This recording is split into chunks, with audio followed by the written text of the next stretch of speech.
Yeah. Team Jesus.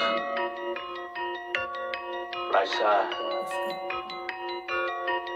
I've been doing this a long time, I admit it. I ask God to forgive me for my sins, and He did it. Y'all do it for the fame, man, you do it for the digits. I do it for the souls, man, we do it for the witness. You can ask my mama, I've been out here in these trenches, fighting for the people, cause the devil trying to beat us. Stressing over things that they don't really need. So the people said, if you really hungry, when the beat drops, better eat it. So look at the masses, headed for caskets. This is so tragic. How many of us are gone blind? I pray my people waking up from the static. Kill your brother, move it faster.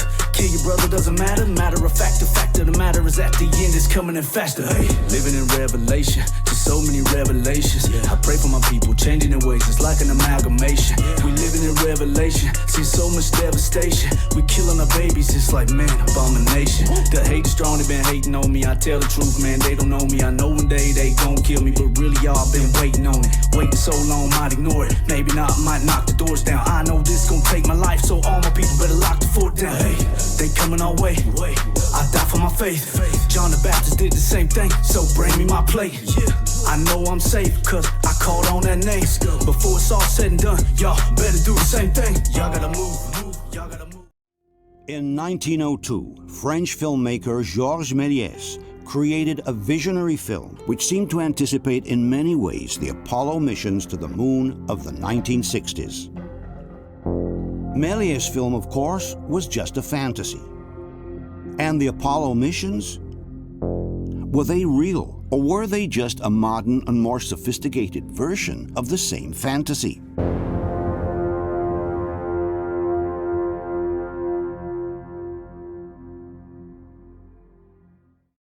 The story of the Apollo missions began in 1961, when President Kennedy announced before the world that the United States intended to land a man on the moon before the end of the decade or before 1970. This caused quite a stir, as up to that point the United States had only been able to launch an astronaut, Alan Shepard, in a short suborbital flight of only 15 minutes. Never having even sent a man in Earth orbit, setting the goal of reaching the moon in less than 9 years sounded like a far-fetched idea, to say the least. But it is at that point, according to the official narrative, that the United States set in motion a powerful technological machine that would actually allow them to reach the goal established by Kennedy a few months before the end of the decade, in July 1969. Those who don't believe that we went to the moon instead maintain that the United States did launch into this titanic enterprise, but they reached a point around 1967 in which they realized they could not overcome all the obstacles posed by such an ambitious project. And at that point, the only option left was to pretend to go to the moon. As they could not admit to the entire world that they were unable to achieve their goal, the United States would have chosen to fake the missions by using all the simulation systems they already had in place, which allowed them to replicate an entire lunar mission from beginning to end. For the people watching at home, it would have made no difference. Let's see now more in detail what happened during the historic decade of the lunar missions. History books tell us that in the 1960s, the so-called race to the moon took place. It refers to the competition between the United States and the Soviet Union about who could reach the moon first. If we take a closer look at the events, however, we will realize that it was actually a one-sided race, without a real opponent. It was only the Americans who truly tried to the end, driven not so much by the competition with the Soviets, but rather by the monstrous propaganda machine they themselves had set in motion at the beginning of the decade.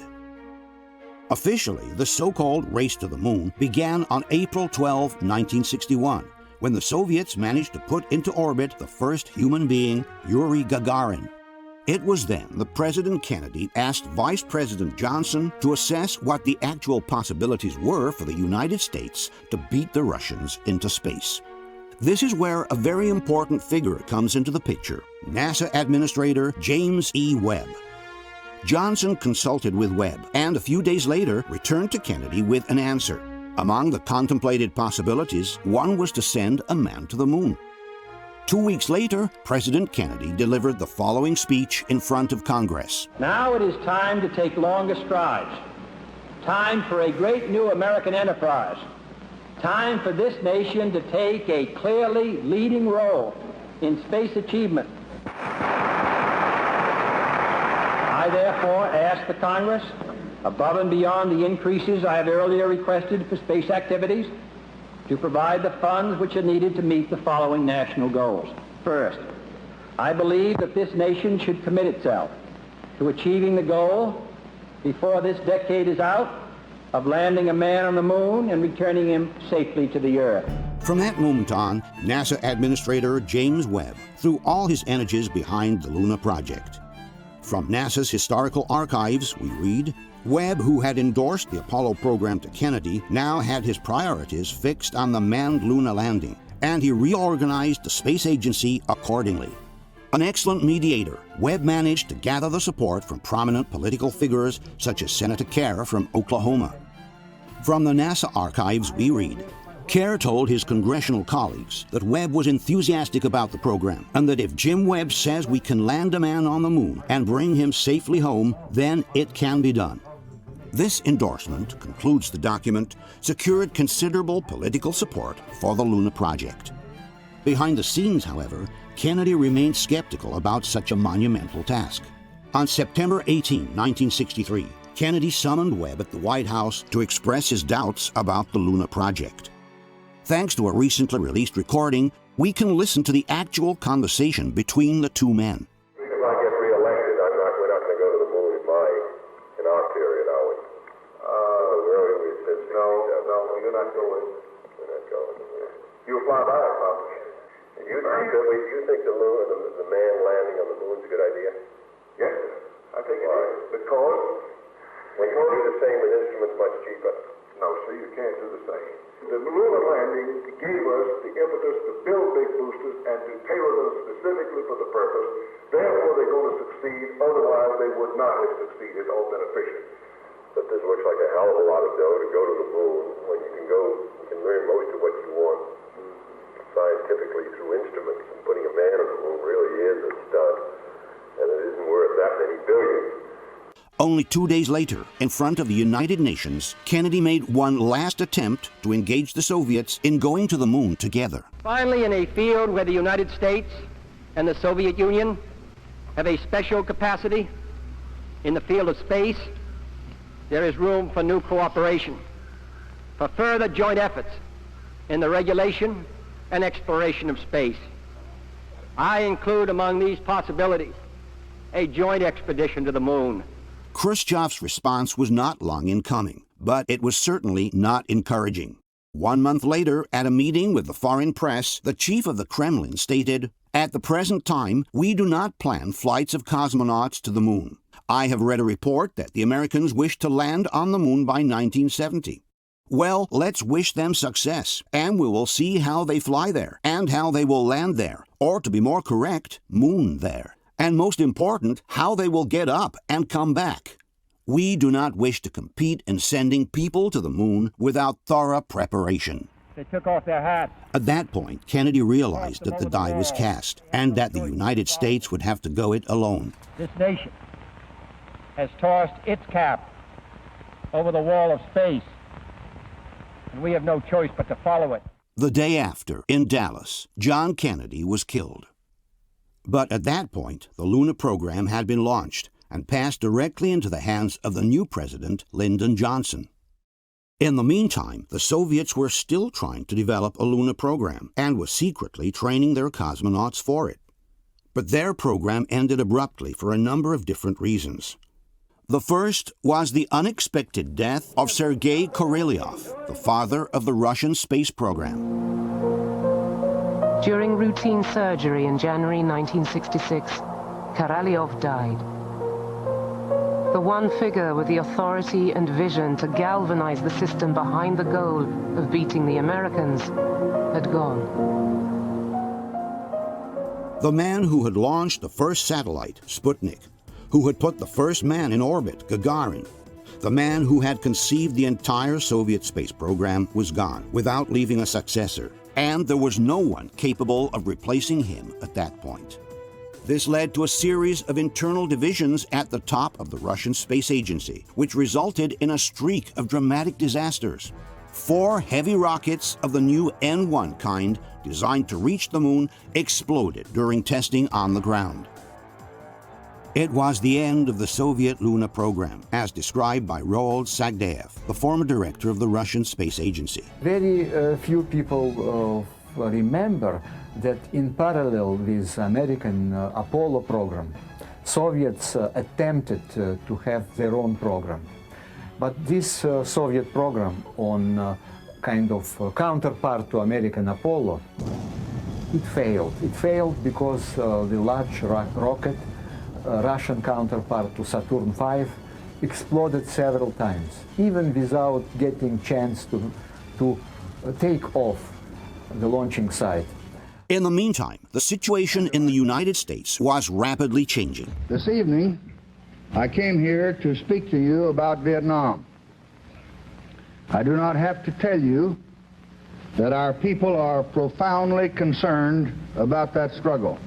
The Vietnam War now completely occupied the minds of the Americans, while ingurgitating an ever-increasing share of the national budget. At the same time, the cost of the Apollo program was spiraling out of control. As this documentary of the time explains, the cost of the Luna project had soared beyond all expectations even before a single rocket had lifted off the ground. The status of fabrication and testing of Apollo hardware was such that the program had reached and passed its peak costs. Before a single manned Apollo mission was launched, the program itself began to go out of business. In fall of 1965, General Samuel C. Phillips, director of the Luna landing program, presented NASA executives with a report that exposed in no mild terms the state of confusion and shortcomings suffered by the Apollo program. In particular, Phillips pointed his finger on the command module and the second stage of the Saturn rocket, which had been contracted to the aerospace company North American. After 4.5 years, and a little more than a year before first flight, wrote Phillips, there are still significant technical problems and unknowns affecting this stage. Technical problems with electrical power capacity, service propulsion, structural integrity, weight growth, etc. have yet to be resolved. Delayed and compromised ground and qualification test programs give us serious concern that fully qualified flight vehicles will not be available to support the Luna landing program. There is little confidence, concluded Phillips, that North American will meet its schedule and performance commitments within the funds available for this portion of the Apollo program. In this recorded conversation with President Johnson, NASA Administrator Webb can be heard complaining about the lack of funds needed to keep the Apollo program within schedule. Well, I mean, these people have got to fly and put men up there, and it's awfully hard to go to North American and say, we're going to cut you back $130 million under your own estimate of doing the work and demand even more work for $130 million less, and you've got to find a way to do it. Instead of being resolved, the problems denounced by Phillips kept piling up, sending the cost tally into a seemingly endless spiral. A fuel tank from the command module exploded during a test. The environmental control system of the command module didn't work and had to be redesigned from scratch. The second stage of the Saturn rocket had exploded once in 1965, and then again in 1966, considerably delaying the program itself. Cracks had been found in the structure of the rocket and in the fuel tanks. The Luna module design was also progressing among continuous problems and consequent delays. They find hundreds of problems, things that weren't built right, weren't installed right, electrical wires that are frayed, possibly broken, and most alarming of all, there are fuel leaks everywhere in the system. This brings us to 1967, the year of the crisis. In January of that year, Thomas Barron, a North American inspector in charge of security verifications, presented a 50-page report revealing that the problems denounced by Phillips had been anything but resolved. Among the most prominent issues, Barron listed difficulties with people, parts, equipment, and procedures, not to mention poor safety practices and the accidents they caused. In particular, Barron denounced a lack of coordination between people in responsible positions, a lack of communication between almost everyone, the fact that people in responsible positions did not take many of the problems seriously. Barron then added, "We should not compromise the safety of the astronauts just for the benefit of a schedule." As if to confirm Barron's premonitions, on January 20, the rocket that was supposed to take the first manned flight into orbit exploded during the testing phase. And then, 7 days later, tragedy struck. During a ground simulation of Apollo 1, the first Saturn mission with men on board, the 3 astronauts, Virgil Grissom, Ed White, and Roger Chaffee, died on the launch pad, burned alive inside the capsule that was supposed to take them into space 3 weeks later. Just moments before his death, Grissom had complained about the malfunctioning of the communications between the capsule and the control tower. Hey, how are we gonna get to the moon if we can't talk between 3 buildings? I can't hear a thing you're saying. Jesus Christ. But how are we gonna get to the moon if we can't talk between 2 or 3 buildings? They were his last words. A few seconds later, a blaze engulfed the interior of the cabin, which was pressurized with pure oxygen. The first to call out the fire was White. Oh, there's no fire in the cockpit! Then came the desperate scream from Chaffee.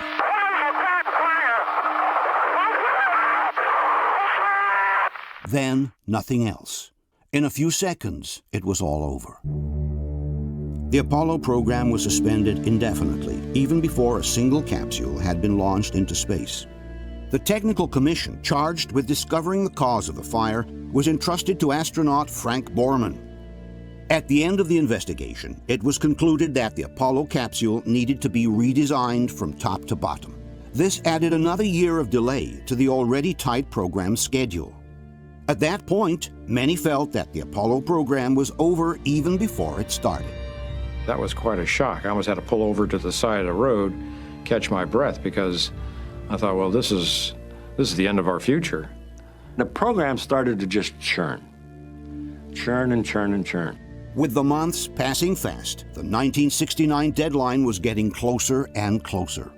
In March 1967, NASA Administrator James Webb testified in front of the House Committee on Science and Astronautics. This was a very different person from the one who had enthusiastically supported President Kennedy's project 6 years before. "But my own judgment," declared Webb, "is that if we get this done by the end of 1969, we will be very, very fortunate. The possibility of doing all the work necessary is less this year than it was last. And I testified at this table last year that it was less at that time than it had been the previous year." In other words, according to the director of NASA himself, the closer they were getting to the end of the decade, the more the dream of reaching the moon was slipping away. And 1 year after these statements, the same James Webb suddenly quit NASA. The man who had inspired Kennedy from the beginning, the man who personally rewarded the astronauts on their return from the first orbits, the man who had done everything possible to allocate the funds to go to the moon, inexplicably abandoned the project of his life, a step away from its realization. On October 7, 1968, less than 3 months before the historic Apollo 8 mission around the moon, James Webb retired from NASA and returned to private life. NASA's deputy director, Robert Siemens, had also inexplicably resigned in January of the same year. When the Washington Post asked him, "There must be some reason why you're leaving right now. Why not stay until you get to the moon?" Siemens sternly replied, "Look, I've been down here 7 years. I only intended to stay 2. But it's clear that his resignation must have had something to do with a catastrophic situation in which the Apollo program found itself at that point. Possibly even more surprising was the resignation of astronaut Walter Schirra, which came only 4 days after James Webb's resignation. Schirra was one of the legendary Mercury 7, the original group of astronauts that had started the entire space program back in the 50s. He had already flown on both the Mercury project and the Gemini project, and given his long experience, he was certainly due to be sent to the moon with the Apollo program at some point. Yet inexplicably, only a few months before the first lunar missions, Schirra gave up the possibility of triumphantly crowning his lifelong career and chose to retire instead.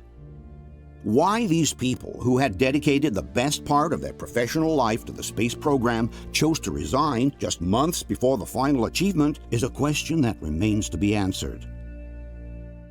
In fact, after the Apollo 1 fire, many at NASA wondered whether they should just stop altogether. But they realized they could no longer withdraw from the race, for they were held hostage by the very challenge they had thrown to the world a few years before.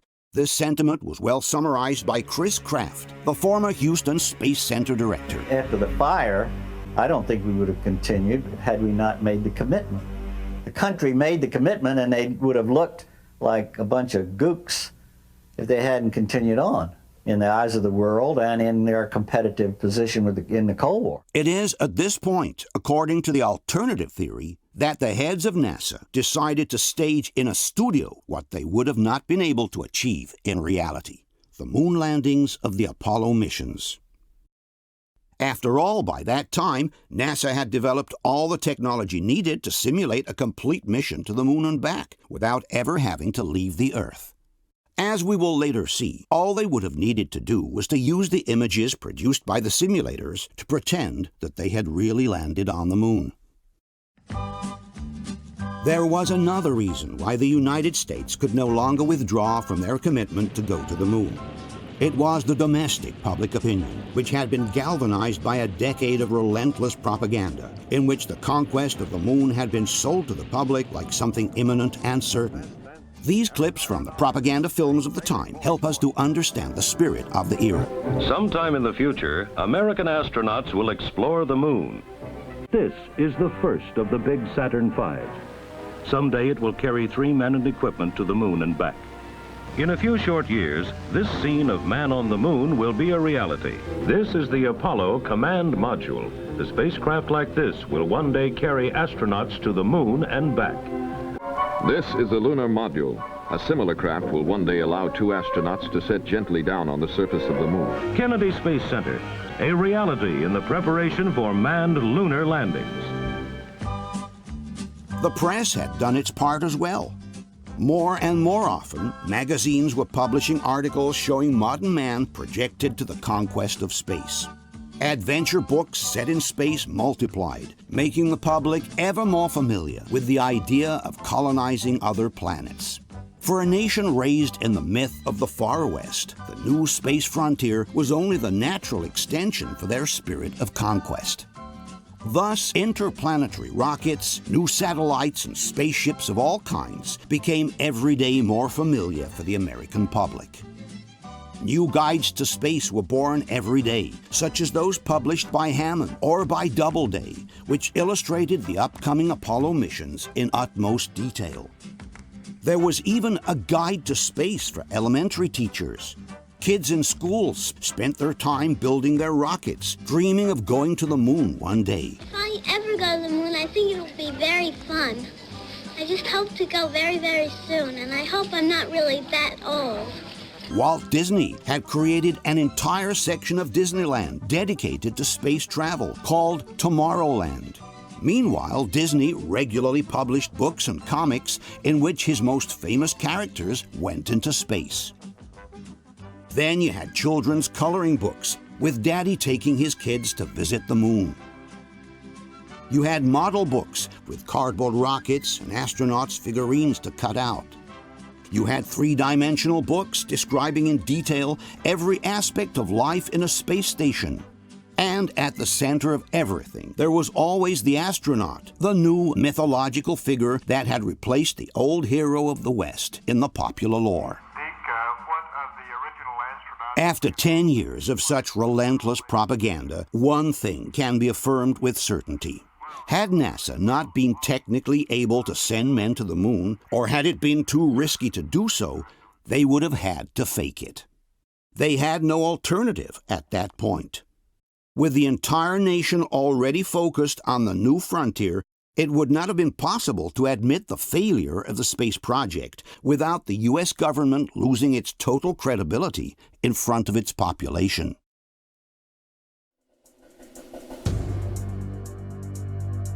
This is, in essence, the thesis proposed by Bill Kaysing, the man who went down in history as the father of the so-called moon hoax theory. The reason I believe that NASA and the government faked the moon landing was basically it was technically impossible to do it.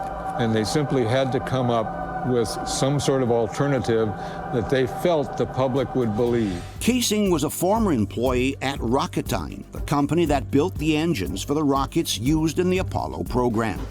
Only 4 years after the end of the Apollo missions in 1976, Kaysing published a book called We Never Went to the Moon, in which he listed the various reasons why he believed it was not possible for man to have gone to the moon. Kaysing maintained that the entire series of the moonwalks had been filmed in a secret NASA facility instead. Kaysing's book caused quite a stir and was followed a few years later by a similar book written by independent researcher Ralph Ranen. His book was called NASA Mooned America. In particular, Ranen claimed that it would have been impossible for the astronauts to safely get across the Van Allen belts, the two radioactive belts located around the Earth that one needs to traverse in order to reach the moon. There is absolutely no way they went to the moon with what they had.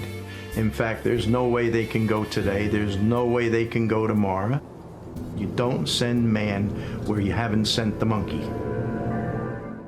As time went by, the theories proposed by Kaysing and Ranen began to gain traction. But it was only with the advent of the internet that the so-called moon hoax theory began to spread at a worldwide level.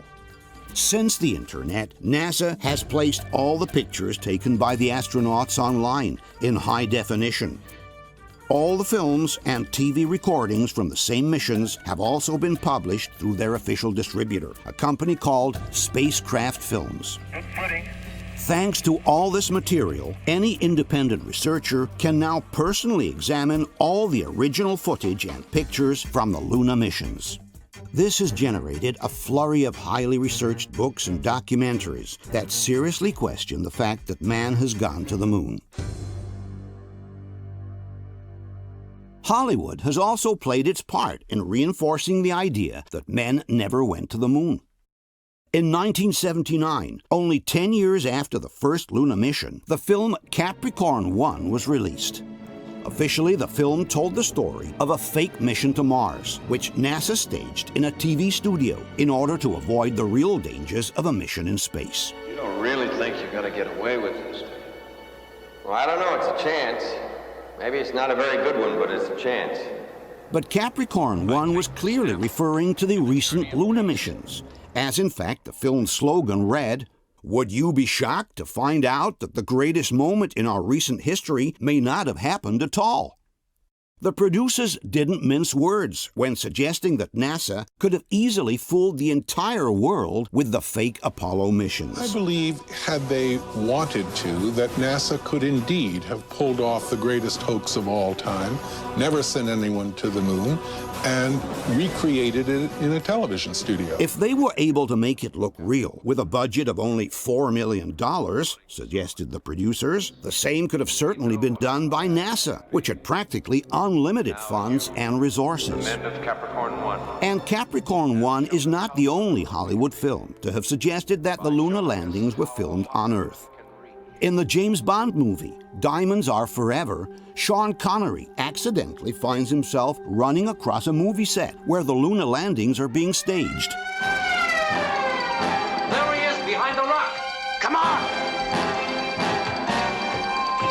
What the hell is this, amateur night? Stop him, Harry! In the animated movie The Minions, released in 2015, the group of characters also accidentally comes across a movie set where the Apollo missions are being filmed. And in yet another Hollywood blockbuster, The Coneheads, the famous comedy with Dan Aykroyd, the producers openly made fun of the idea that men really went to the moon. Chicken embryos, seasoned patties of ground animal flesh. I'm not really hungry. Just some Tang. Ah, Tang, the drink the astronauts took to the moon. Astronauts to the moon.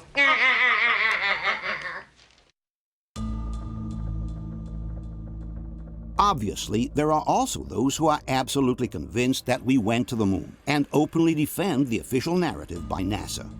These people like to call themselves debunkers. Among the best known and most active, we should mention Phil Plait, editor of the website Bad Astronomy; Jim Oberg, journalist and expert in space issues; the Italian Paolo Attivissimo, editor of the website on the moon hoax and collaborator of the Apollo Lunar Journal, NASA's official website on the Apollo missions. As an official NASA collaborator, Attivissimo represents a particularly authoritative voice in the field of the lunar debate. Among the debunkers, we should also mention Jay Windley, editor of the website Clavius, and the world-famous Mythbusters, who have devoted an entire episode from their show to debunking the so-called moon hoax theory. Not only do these people believe that we went to the moon, but they claim that there is irrefutable evidence to prove it. We shall therefore begin by analyzing this evidence one item at a time. The first piece of evidence commonly cited in favor of the Apollo missions comes in the form of reasoning. If it's true that NASA faked the moon landings, goes the argument, why did the Russians keep mum instead of exposing the hoax to the entire world? I russi sono stati zitti perché? Nessuno ce lo sa spiegare. There are in fact different reasons why the Russians would not have exposed the fake landings in any case. The first one is that, given their position, no one in the world would have believed them. Just imagine if the Russians, who had just lost the race to the moon, had tried to suggest that NASA faked the moon landings. The Americans would have ridiculed them in front of the entire world, calling them sore losers. With more than 500 million people having just witnessed the moon landings on television, it would have been very easy to dismiss any Russian accusation with a laugh. Had the claim come from a neutral nation, then maybe it would have been somewhat believable. But coming from the same people who had just lost the race to the moon, no one would have taken them seriously. There is also a second, very important reason why the Russians would not have exposed the hoax in any case. With the Apollo mission still in progress, serious talks between the Americans and the Russians about a joint space program had already been on their way. The times were no longer those of Kennedy and Khrushchev, and the Nixon administration had made some serious progress towards a substantial détente with the Soviet Empire. We have opened a new relation with the Soviet Union. We must continue to develop and expand that new relationship so that the two strongest nations of the world will live together in cooperation rather than confrontation. On May 24, 1972, in Moscow, with the Apollo missions still in full swing, Richard Nixon signed a historic agreement with the Soviets on space cooperation. And less than a year after the last Apollo mission, the same American astronauts were traveling to Russia to meet their Soviet colleagues. They took part in joint press conferences, visited their space center, got familiar with their spaceship Soyuz, and paid homage to the grave of the heroes of the Soviet space program, Sergei Korolev and Yuri Gagarin. A few months later, it was the Soviet cosmonauts' turn to visit the U.S. and get acquainted with the American way of life. They visited the Houston Space Center, familiarized with the American spaceship Apollo, and worked together with their counterparts to perfect the system that would allow their spaceships to connect to each other during future joint missions. All of this would culminate only 3 years after the last Apollo mission in the historic encounter between the American spaceship Apollo and the Russian spaceship Soyuz. These are the words by Soviet cosmonaut Leonov before departing for the joint mission with the Americans in space. Chairman of the State Commission, the crew of the Soyuz spaceship is ready for the joint flight with the American spaceship Apollo. We have the great honor of participating in the first international flight of manned spaceships. The fulfillment of this experiment will yield still broader possibilities in our space research. On the American side, the tone of the comments was just as appeasing. The mission climaxed more than 3 years of planning and preparation, a time during which differences in language, in technology, in political creed were set aside in favor of the common goal. In fact, the joint mission between the Russians and the Americans would pave the way to what is today the International Space Station, a place where astronauts from the U.S., Russia, Italy, Japan, and many other countries work elbow to elbow in the International Space Program. In conclusion, had the Russians exposed the Luna hoax by the Americans, not only would the entire world have laughed at them, but nothing of what followed in terms of space cooperation with the Americans would have ever been possible.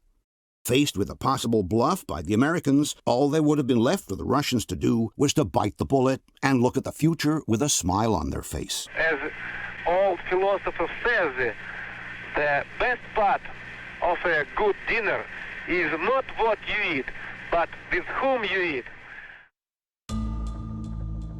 The second piece of evidence often used in favor of the moon landings is the following. With over 400,000 people involved in the NASA project, goes the argument, someone sooner or later would have spilled the beans. Poi vabbè, si può considerare una cosa molto banale. All'operazione Luna parteciparono 400.000 tecnici di società private, non militari, non era un'operazione di 4 gatti che lanciano un missile. Quindi tutta questa gente in 40 anni non ha mai confessato nulla. But it's the very premise to this argument that is flawed. Nowhere does it say that all 400,000 NASA employees had to be informed of the scam being perpetrated. In fact, the Luna landing project had been split among thousands of different companies that worked all over the United States, totally independent from one another. The employees from Grumman were building the Luna module in their factories in Long Island. The technicians from ILC were designing the spacesuits in their laboratories in Delaware. The employees from Boeing were building the Luna rover in the state of Washington. The people from McDonnell Douglas worked on the Saturn rocket in their factories in California. The technicians from General Motors were producing the tanks for the command module at their home in Indiana. The experts from the Link Group developed the flight simulators in their factories in New York. As told in this documentary from that era, there were about 20,000 different companies working at the same time on the Apollo project from all over the United States. More than 90% of the work is conducted by contractors spread across the nation. In fact, some 20,000 prime contractors, subcontractors, and suppliers located in virtually every state are participating in the manned spaceflight programs. Thus, the idea that all these people had to be in on a plan to fake the moon landings is simply ludicrous. When a soccer player chooses to sell out a game, he certainly does not inform the rest of his team of his intentions. He acts alone, and the first ones to be duped are, in fact, his own teammates.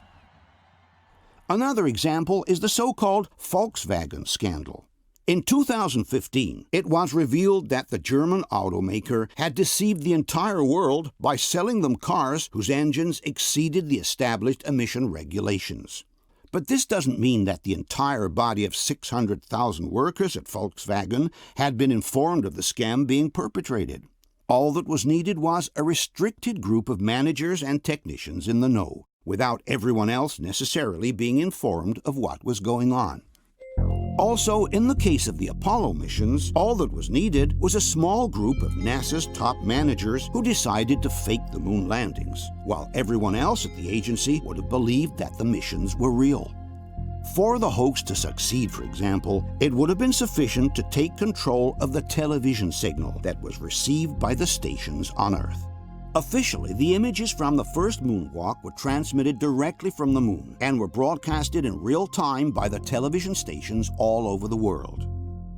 But if the same moonwalk had been pre-recorded in a studio instead and was then rebroadcast to the receiving stations by a satellite or any other means, then the first people to be duped would have been the very technicians at NASA who were following the moon landings from Houston Space Center. And with them, the entire world would have been deceived. There is also, according to the debunkers, some physical evidence for the moon landings, which they claim to be irrefutable. One such piece of evidence is the presence on the moon of the so-called retroreflector. This is an object capable of returning a laser beam to Earth, which was allegedly left by the astronauts on the surface of the moon. According to the Mythbusters, this retroreflector represents irrefutable and conclusive evidence that man went to the moon. There's time for just one final test. And not just any old test, but the ultimate proof of man's moon mission. What's this? a reflector. In fact, it's called a retroreflector, made up of many tiny prisms just like this. If there was a retroreflector on the moon, and we knew its exact location, and we had a powerful enough laser, we could detect the reflection and prove there is man-made equipment on the moon. So what you're saying is that we get a really big laser and point it at the reflector on the moon, and if we get a signal back, that means that we were, in fact, there. Precisely. In order to prove their point, the Mythbusters conducted an experiment from the Apache Point Observatory in New Mexico. This thing right here is the Apache Point Observatory, and these guys have the tools that we need to put the final nail in the coffin on the moon landing hoax. That's the location where Apollo 15 landed on the moon. That is so cool. Initiating laser on retroreflector from Apollo 15. And there's a spike beginning to stand out. Is that it? That's the return from Apollo 15. Light returning from the laser retroreflector at exactly the wavelength and distance that we were expecting. But it's really thrilling to watch it happen right in front of us. Not just thrilling, but conclusive. We shined that laser at the moon on the second test, and we got a clear spike back. Photons came back to our receptor. Now, the only way that that could happen is if there was a piece of man-made equipment up on the moon to reflect them back. It may seem like conclusive evidence, but it is far from that. It's in fact perfectly possible to bounce a laser beam off the lunar surface and detect it on Earth without the aid of any particular instrument. This kind of experiment had already been successfully conducted by the Massachusetts Institute of Technology in 1962, 6 years before the Apollo missions. From the December 1966 issue of National Geographic, we can read, 4 years ago, a ruby laser, considerably smaller than those now available, shot a series of pulses at the moon, 240,000 miles away. The beams were reflected back to Earth with enough strength to be measured by ultra-sensitive electronic equipment. A similar experiment was replicated by the Soviets 1 year later. From the New York Times of November 4th, 1963, we can read, a concentrated beam of light has been bounced off the moon and detected on Earth by a Soviet observatory in Crimea. The feat duplicates an experiment conducted late last year by engineers of the Massachusetts Institute of Technology. It was 6 whole years before the Apollo missions, and it was already possible to bounce a laser beam off the moon with no need of a retroreflector. Furthermore, assuming that such an object is actually present on the moon, this doesn't mean that it was brought up there by astronauts. A retroreflector could have been easily placed on the surface of the moon by an unmanned probe. The Soviets had done exactly the same thing in the same years when they sent retroreflectors to the moon with their unmanned probes, Lunokhod 1 and Lunokhod 2. In no case, then, can the retroreflector be considered a valid proof in favor of the Apollo missions, let alone a definitive one. Okay, now, you think you can chip off the... Another piece of evidence for the lunar landings often mentioned is the moon rocks. All those samples of rocky material that the astronauts allegedly brought back to Earth from their missions to the moon. Being composed of different material than the Earth, claim the debunkers, these rocks are the tangible proof that man went to the moon. From the debunking site Clavius, we can read, the lunar surface samples returned by the Apollo missions are considered by many to be the most compelling evidence that the missions were authentic. On its own website, NASA writes, moon rocks and common sense prove Apollo astronauts really did visit the moon. In reality, these alleged moon rocks by themselves don't prove anything. Even accepting that their composition is different from that of the Earth, we must remember that many meteorites originating from the moon have been retrieved in Antarctica. Well, I got a phone call once, a fellow at the Smithsonian, and he said, Jerry, we have now a meteorite which I just brought back from Antarctica, which is from the moon. The whole assembly of scientists attacked this object, and at the end of a year and a half, the conclusion was it was a moon rock. It was unambiguously a moon rock. And it's certainly a curious coincidence that Wernher von Braun and some of his NASA colleagues visited Antarctica in 1967, exactly 1 year before the beginning of the lunar missions. As stated by the New World Encyclopedia, the expedition was one of the first to systematically search the ice surface for meteorites believed to originate from the moon for later use as a reference material. Nothing forbids that this reference material could have been later used as original after the Apollo missions.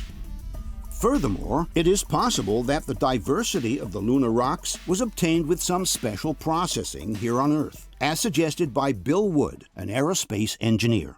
And then I think the vast majority of the hundreds of pounds of moon rocks that we claim to have are made here on Earth. They can be irradiated or exposed to a vacuum or modified in certain minor ways so that they appear slightly different. In fact, in 2009, it was discovered that a lunar rock donated by the American astronauts to a Dutch museum was actually a piece of petrified wood, a cheap earthly fake presented to the world as if it were a precious lunar rock. But even if these rocks really came from the moon, they could have been retrieved by an unmanned probe, and not necessarily by humans.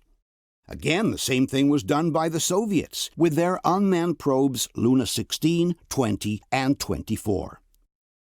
Thus, in no case, regardless of their origin and composition, can the so-called lunar rocks be considered proof that man went to the moon.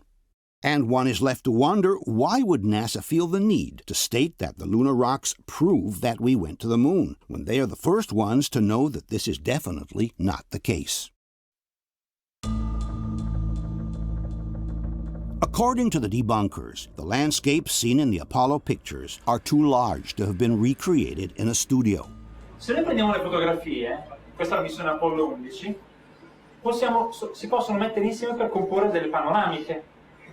Allora, quanto sarebbe stato grande il set per ottenere una panoramica di questo genere? Giusto per vederla in qualità migliore. Questo è Neil Armstrong che fotografa Buzz Aldrin, clic, clic, clic, clic, in questo modo.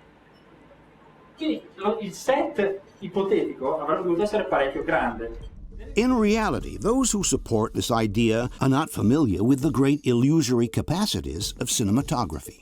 This, for example, is a scene from the film Magnificent Desolation, produced by IMAX in 2005. As one can see, the depth of the terrain in the background is quite similar to that of the Apollo missions. And yet, this is the actual set where the scene was filmed. Only the terrain in the foreground is real. The rest of the landscape is projected as a backdrop with the use of special effects. The only difference with the 1960s is that today the background images are superimposed to a green screen with a digital technique, while in the past the background images were projected onto a highly reflective screen with a technique called front projection. One of the first ones to use the front projection was Stanley Kubrick in the film 2001: A Space Odyssey. This is the famous opening scene with the monkeys in the African desert. As one can see, the savanna in the background appears to be immense. And this is the studio where the scene was shot. Only the first part of the set is real, the one in the foreground. The rest is a photographic image, which is projected onto this highly reflective silk screen. Here is another example of the use of front projection from the same Stanley Kubrick film.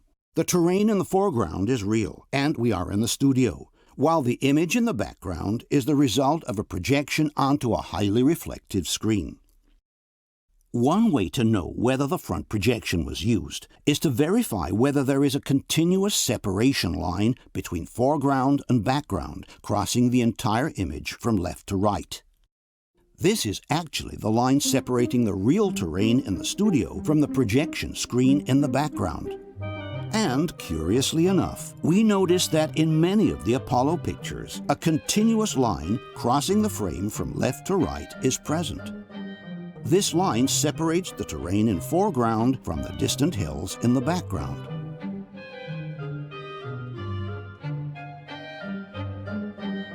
In fact, if we take a closer look at some 360 degrees panoramas from the landing sites, we realize that the continuous line separating the foreground from the background is uninterrupted for the entire 360 degrees, in whatever direction you look.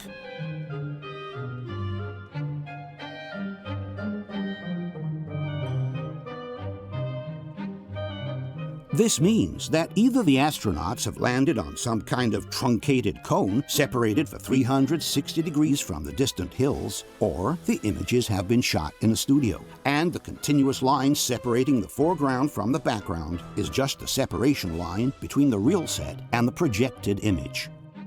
Furthermore, at the time of the Apollo missions, Hollywood had already developed a mobile front projection system, which could have also allowed to film moving scenes with the distant background projected on a screen.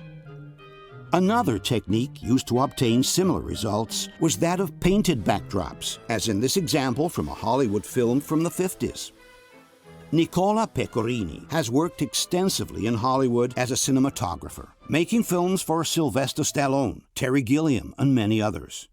We asked him about this alleged impossibility of creating such large sets in a studio. La tesi di chi dice siamo stati sulla Luna è che sarebbe impossibile costruire un set del genere sulla Terra. Ma non è affatto vero che è impossibile.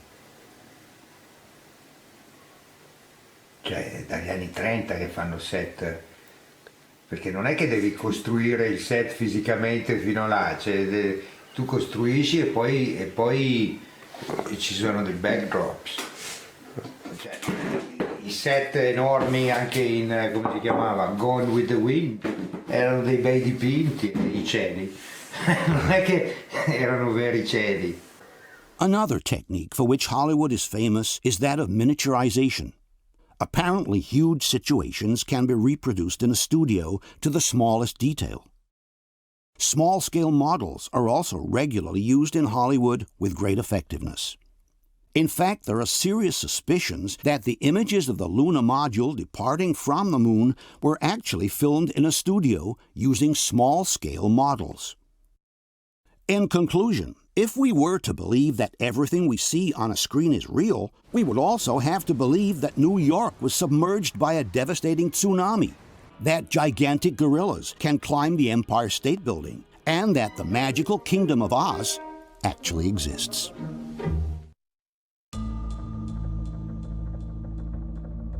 Another proof of the moon landings, according to the NASA supporters, are the images of the lunar surface sent to the Earth by unmanned probes in recent years.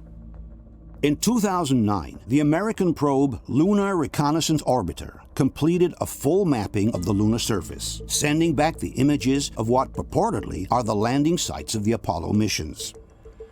Obviously, it's hard to consider these images as an actual proof of the landings when NASA itself is suspected of having falsified the pictures from 6 entire missions to the moon back in the 60s. Today, a kid armed with Photoshop could produce images similar to these in no more than half an hour. Somewhat different is the case of the Japanese probe Kaguya. In 2008, this probe scanned the entire lunar surface, sending back altimetry data that allows us to recreate the exact morphology of the lunar terrain on a computer. According to the debunkers, the fact that the images generated by Kaguya show a terrain very similar to the one seen in the Apollo pictures proves that the lunar missions were real.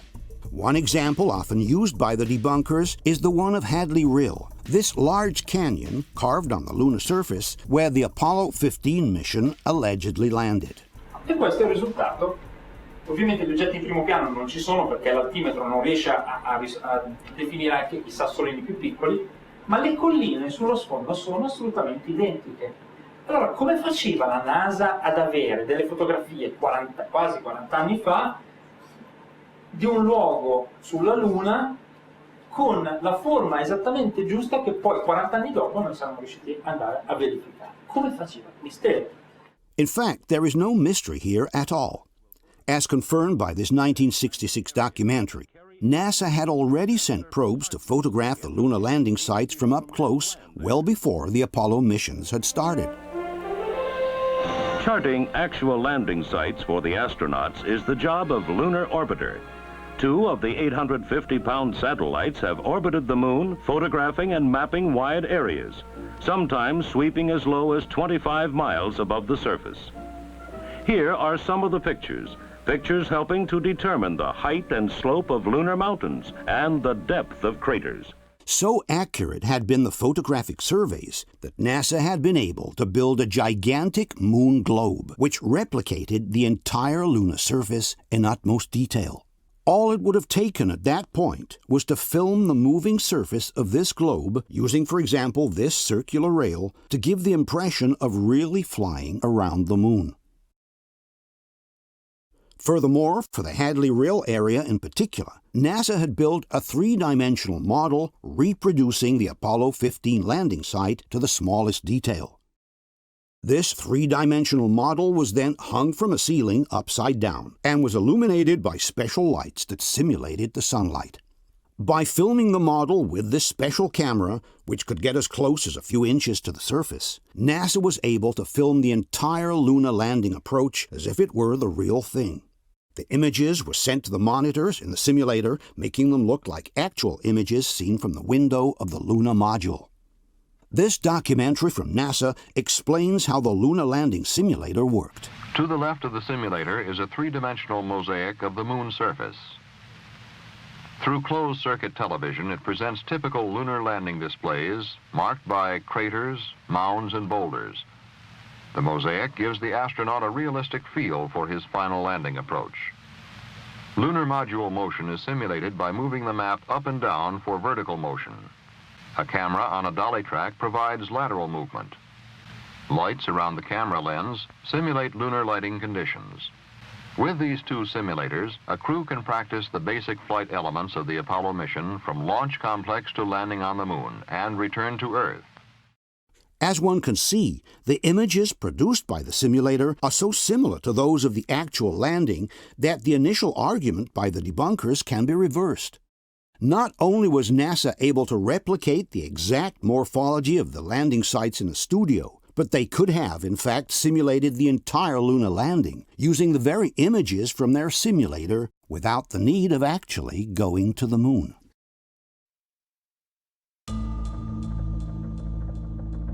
The possibility of verifying the lunar landing sites from up close presented itself in 2007. When Google launched the international competition Lunar X Prize. In this competition, Google offers a prize of $30 million to the first private organization that would land a probe on the moon with a robot capable of covering at least 500 meters, while sending live images back to Earth. Take video and pictures and send them back to Earth so we can all share what your spacecraft can see. More than 20 teams from all over the world announced that they were entering the competition. Google also established an additional prize of $4 million for any team who would be able to broadcast live images from any of the Apollo landing sites. At that point, Astrobotic Technologies, a company based in Pittsburgh, announced they intended to visit the most famous landing site of all, the one of Apollo 11. But NASA didn't seem too happy about this initiative, and in 2011 they officially requested a 2-kilometer no-fly zone to be established all around the Apollo landing sites. The purpose, said NASA, was to preserve the landing sites from possible contamination. NASA is taking steps now to preserve the steps they took decades ago on the surface of the moon. They are protecting American landing sites on the moon for historic preservation, presumably because you never know who or what will go back there. And there are a number of missions vying to go back with unmanned craft. They just wanted to clear the area off limits. The request from NASA must have been taken very seriously, since the participants suddenly decided to forego a $4 million prize. From this 2012 article titled "Rocketeers Obey NASA Moon Rules," we can read, "The organizers of the $30 million Google Luna X Prize say their contestants will abide by NASA's appeal to stay away from the Apollo landing sites. One of the teams, Pittsburgh-based Astrobotic Technology, had planned to take a close look at Apollo 11's artifacts and footprints. But President John Thornton said the venture has shifted its primary target to the lunar North Pole. In conclusion, not only is there no actual proof that man went to the moon, but now that we had the possibility of at least checking out the landing sites from up close, NASA has chosen to impose a no-fly zone all over these areas. And all of this just to preserve some footprints that apparently no one will ever be able to see anyway. Let's now examine the most important evidence against the lunar landings, or the reasons why many people don't believe that we went to the moon. The first issue, and definitely one of the most important, is the problem of radiation, represented by the Van Allen belts. Earth is surrounded by two highly radioactive areas called the Van Allen belts. They were named after their discoverer, astrophysicist James Van Allen. These belts are located between a minimum of 1,000 miles and a maximum of 25,000 miles from the surface of the Earth. Up to this day, every single mission with men on board, from the American Gemini to the Russian Soyuz, from the Space Shuttle to the International Space Station, has kept well below this dangerous area of radiation, rotating in what is called low Earth orbit. The only men in history to have allegedly ever crossed the Van Allen belts are the astronauts from the Apollo missions. This crossing, however, poses some problems that apparently have not been resolved to this day. Let's take a closer look at the history of the Van Allen belts. In January 1958, the United States launched their first satellite, Explorer 1. This satellite carried some special instruments designed by scientist James Van Allen, whose purpose was to measure radioactivity in space. The satellite had been launched along an eccentric orbit, ranging from a minimum height of 200 miles to a maximum of 1,600 miles. Thanks to this eccentricity, Van Allen made a double surprising discovery. Not only did radioactivity increase as we moved away from Earth, but beyond a certain point, the Geiger counter suddenly dropped to zero before resuming normal operation. This is how James Van Allen describes that experience. And I began to understand that what was going on here, because we had segments of this orbit when it came down to low altitude, which looked quite normal. Then we had a very rapid change, very rapid increase in cutting rate, and then it dropped back to nothing. And then a few minutes later, it came up from nothing to a very high rate and then dropped back to a normal value. And this pattern was repetitive. It seemed to be a systematic pattern. The reason for the sudden drop to zero was due to the fact that the radiation became so intense beyond a certain altitude that the Geiger counter simply went off scale. And now we'll jump above 600 miles, and we'll see what happens when we get closer to the source of radiation. Uh-oh, there it goes back down to zero again. Yes? The transition said yes. It went into something that was strong and then went to zero. Therefore, obviously, had encountered intense radiation. It was the discovery of the so-called Van Allen radiation belts, two donut-shaped belts located in the magnetosphere, which protect life on our planet by trapping the most dangerous radiation coming from outer space. In 1959, Van Allen wrote, "Our planet is ringed by a region, to be exact, two regions, of high-energy radiation extending many thousands of miles into space. The discovery is, of course, troubling to astronauts. Somehow, the human body will have to be shielded from this radiation, even on a rapid transit through the region." Later on, Van Allen published another article called "The Danger Zone. Earth is wrapped in deadly belts of radiation." Speaking of the inner belt, Van Allen wrote, "Owing to the great penetrability of the high-energy protons therein, effective shielding is quite beyond engineering feasibility in the near future." The article concluded by saying, "All manned spaceflight attempts must steer clear of these two belts of radiation until adequate means of safeguarding the astronauts have been developed." This film from the California Academy of Sciences also underlines the need to protect astronauts through the radiation belts, which are openly termed as deadly. The existence of the Earth's radiation belts presents a very serious hazard to future space travel.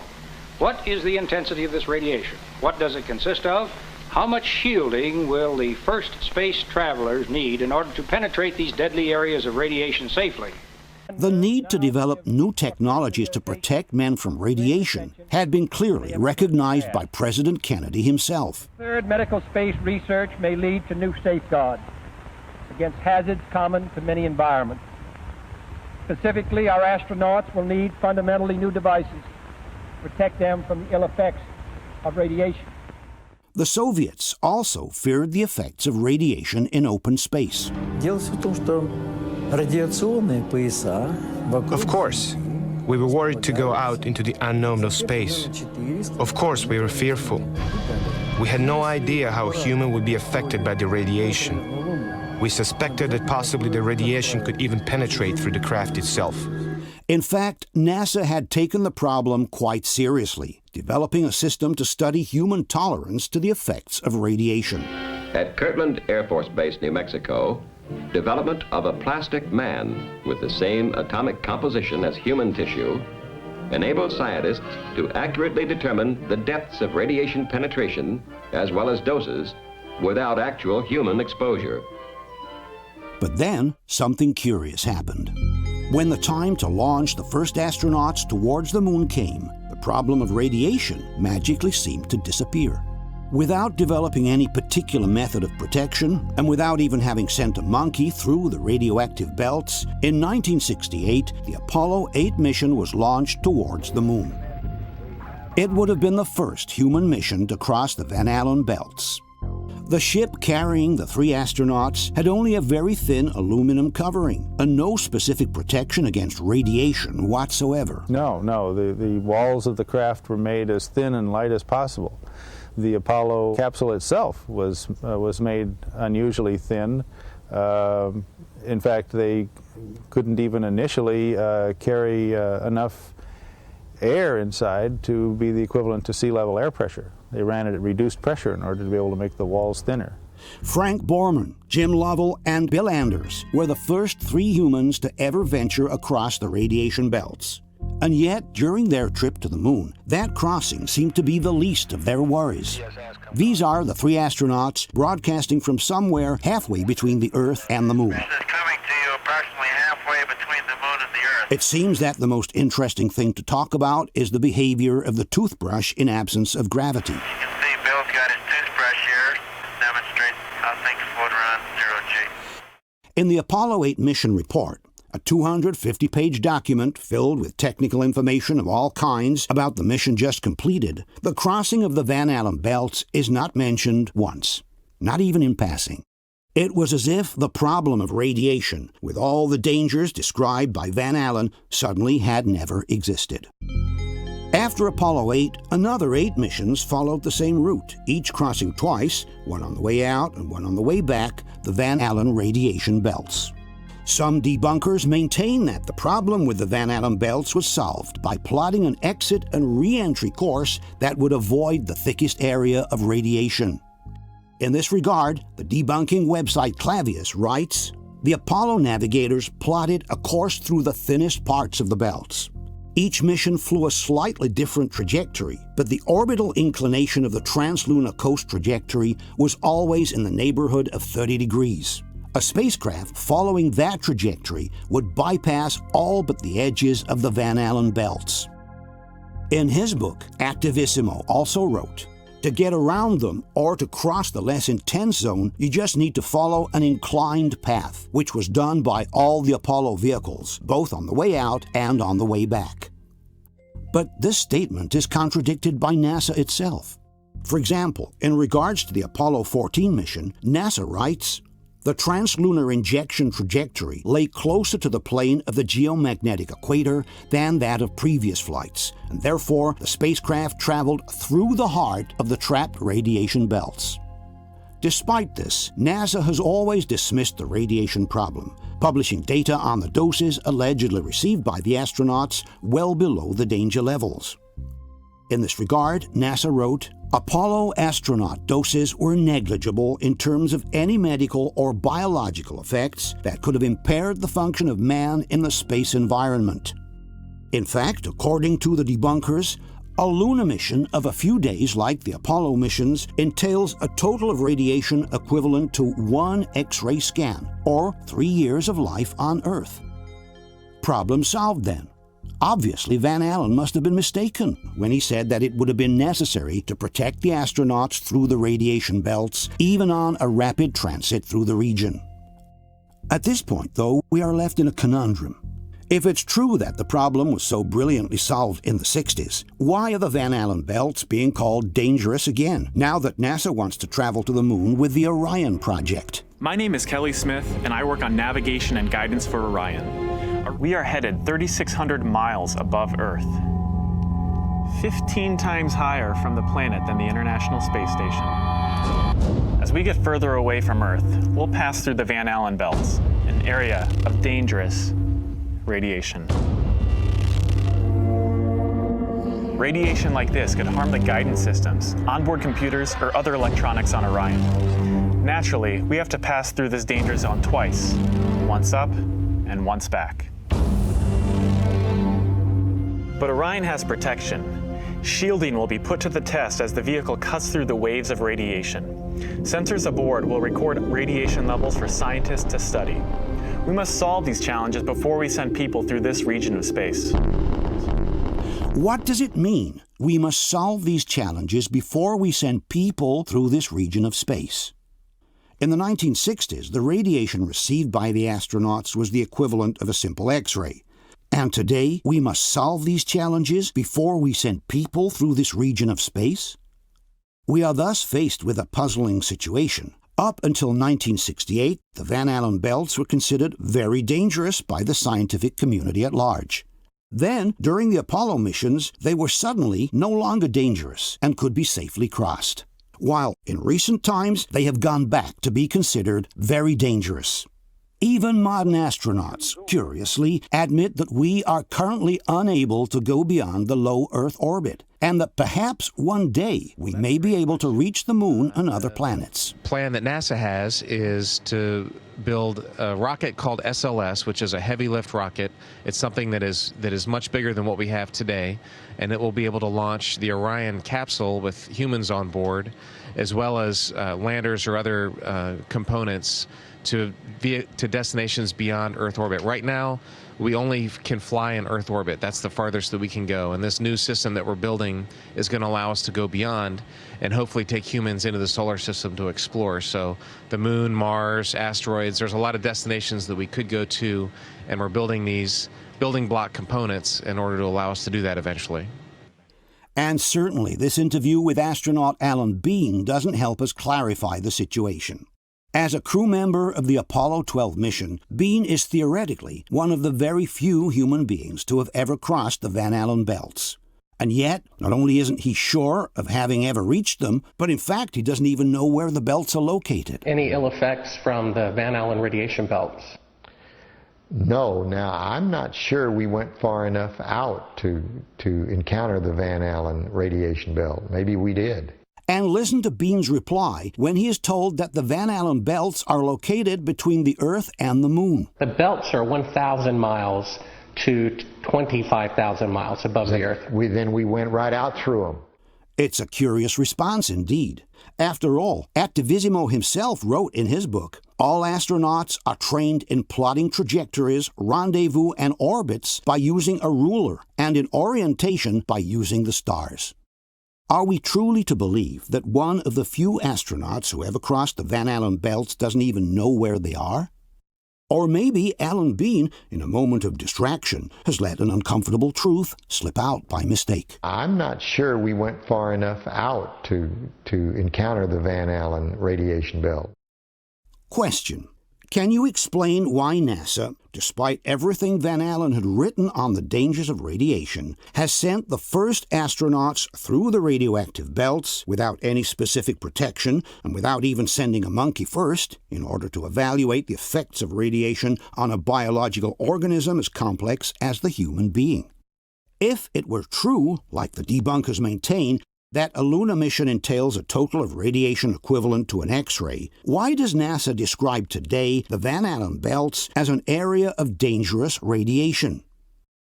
If it's true, like NASA maintains, that during the trip to the moon 50 years ago, the astronaut doses were negligible, why does NASA state today in regards to the Van Allen belts that we must solve these challenges before we send people through this region of space. How is it possible that one of the very few astronauts to have ever crossed the Van Allen belts doesn't even know where they are, and even doubts having gone far enough out to encounter the Van Allen belts? Let's now discuss the actual lunar landings. We will start by examining the lunar spaceship, or LEM, which has allegedly brought 12 astronauts to walk on the surface of the moon in the course of 6 different missions. The LEM, or Lunar Module, is the vehicle that was designed to carry astronauts to the surface of the moon. But this very LEM raises so many questions that many doubt this vehicle has actually ever reached the moon. They suspect this is only a mock-up model sitting on a movie set instead. Seen from a distance, the LEM appears like a technological wonder. But once we get up close, we realize that it looks more like a mock-up model, somehow put together with steel tubes and papier-mâché, held together with simple Scotch tape.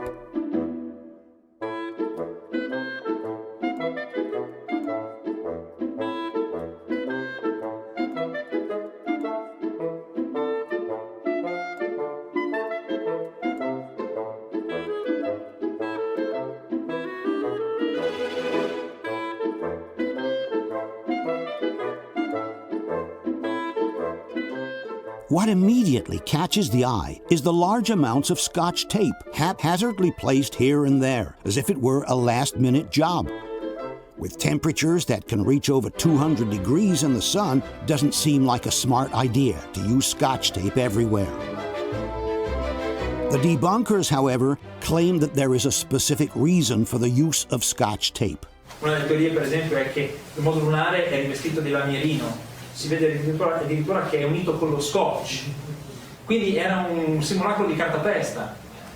No, non è vero, perché si va a vedere la documentazione tecnica, salta fuori che il modo migliore per applicare senza aggravare il peso il rivestimento termico in modo che non venisse surriscaldato dal sole era di usare dei giunti adesivi invece della rivettatura che con la dilatazione termica avrebbero causato delle sollecitazioni.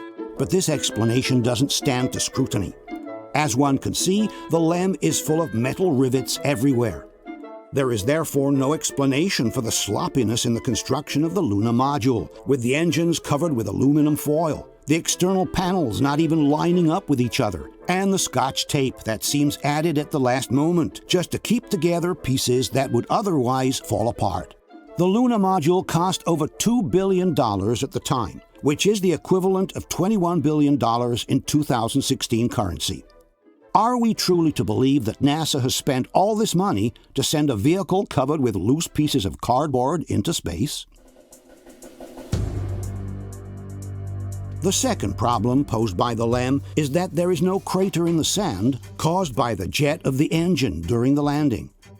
According to the debunkers, this crater should not exist at all, because the LEM uses very little power when it lands, they say. And it does so on a rocky volcanic surface anyway. Sulla Luna, essendoci un sesto di gravità, il peso che deve essere sostenuto dal motore è un sesto, quindi la spinta che viene scaricata sul terreno è molto modesta. Non c'è motivo di produrre un cratere, oltretutto in una superficie rocciosa, di roccia vulcanica come è quella della Luna. But the surface where the LEM supposedly landed is not rocky at all, like Attivissimo claims. Neil Armstrong himself refutes this statement when he describes a fine-grained, almost powdery surface instead. The surface appears to be very, very fine-grained as you get close to it. It's almost like a powder. A similar comment is made by Alan Shepard, one of the astronauts from Apollo 14. The soil is so soft that it comes up all the way to the top of the footpath. James Irwin from Apollo 15 even describes a layer of soft soil about 6 inches deep around the LEM's footpads. No wonder we slipped, eh? Boy, that's really soft dirt there around the front footpads. Sure is. Like about 6 inches deep of soft material. In fact, during the landing approach, we can clearly see large amounts of dust being blown away by the LEM's engine. But then, why is there no hollow underneath? This animation helps us better understand what should have happened during the landing on the moon.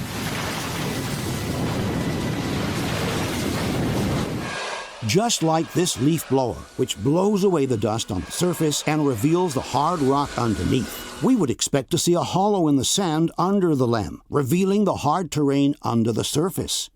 But the hollow is not there. This animation shows the landing of the Phoenix probe on Mars, which took place in 2008. As one can see, the Phoenix also uses rockets to land on the surface of the planet. And these are the actual images sent back to Earth by the Phoenix after it landed. As one can see, the sand on the surface has been blown away by the rockets, which are seen above, revealing the hard terrain underneath. Why hasn't the same thing happened under the Luna module? Question: if a simple leaf blower can remove the dust from the surface, revealing the hard rock underneath, why has the same not happened under the engine of the LEM? And why do we still see several pebbles sitting under the engine, which weren't even blown away during the landing of the LEM? Given that James Irwin described about 6 inches deep of soft material around the footpads, why is there no hole in the sand under his LEM's engine cone? A problem connected to the missing crater under the rocket is the total absence of dust in the landing footpads.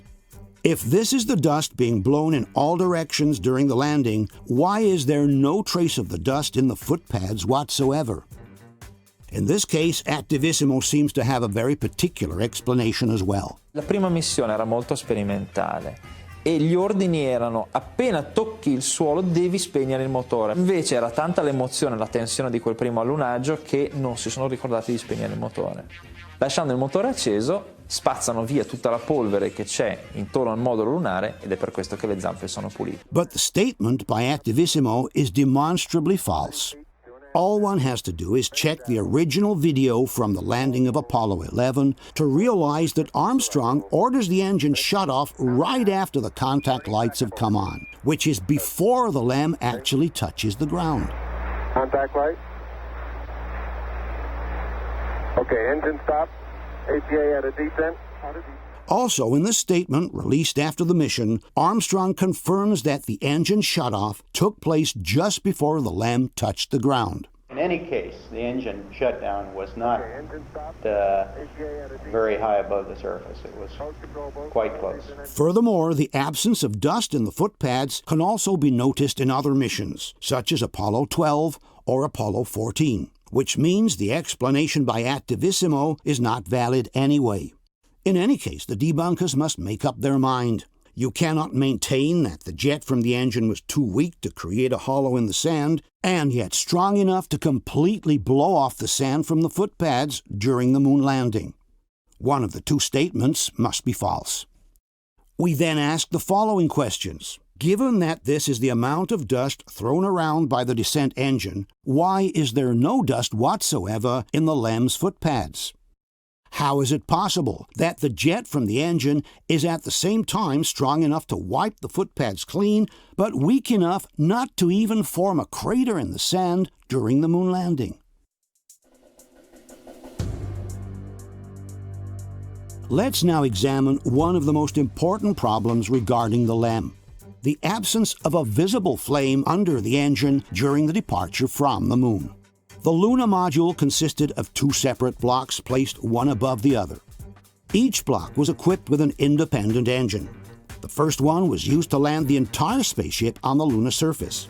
The second was used for the liftoff of the upper part of the spaceship, the one carrying the astronauts. Both engines used a special kind of fuel called hypergolic. This is a fuel that burns on simple contact between 2 chemical components, with no need for an actual ignition system. The debunkers claim that the reason for the missing flame is due precisely to the use of hypergolic fuel. On his website, Bad Astronomy, debunker Phil Plait writes, "There is actually a simple reason why you cannot see the flame from the lander when it took off. The fuels they used produced no visible flame." In his book, Attivissimo also writes, "The product of combustion from these fuels is colorless and transparent. This is why there is no flame under the LEM when it takes off. But these statements are false. Hypergolic fuels produce a clearly visible flame, both on Earth and in the vacuum of space.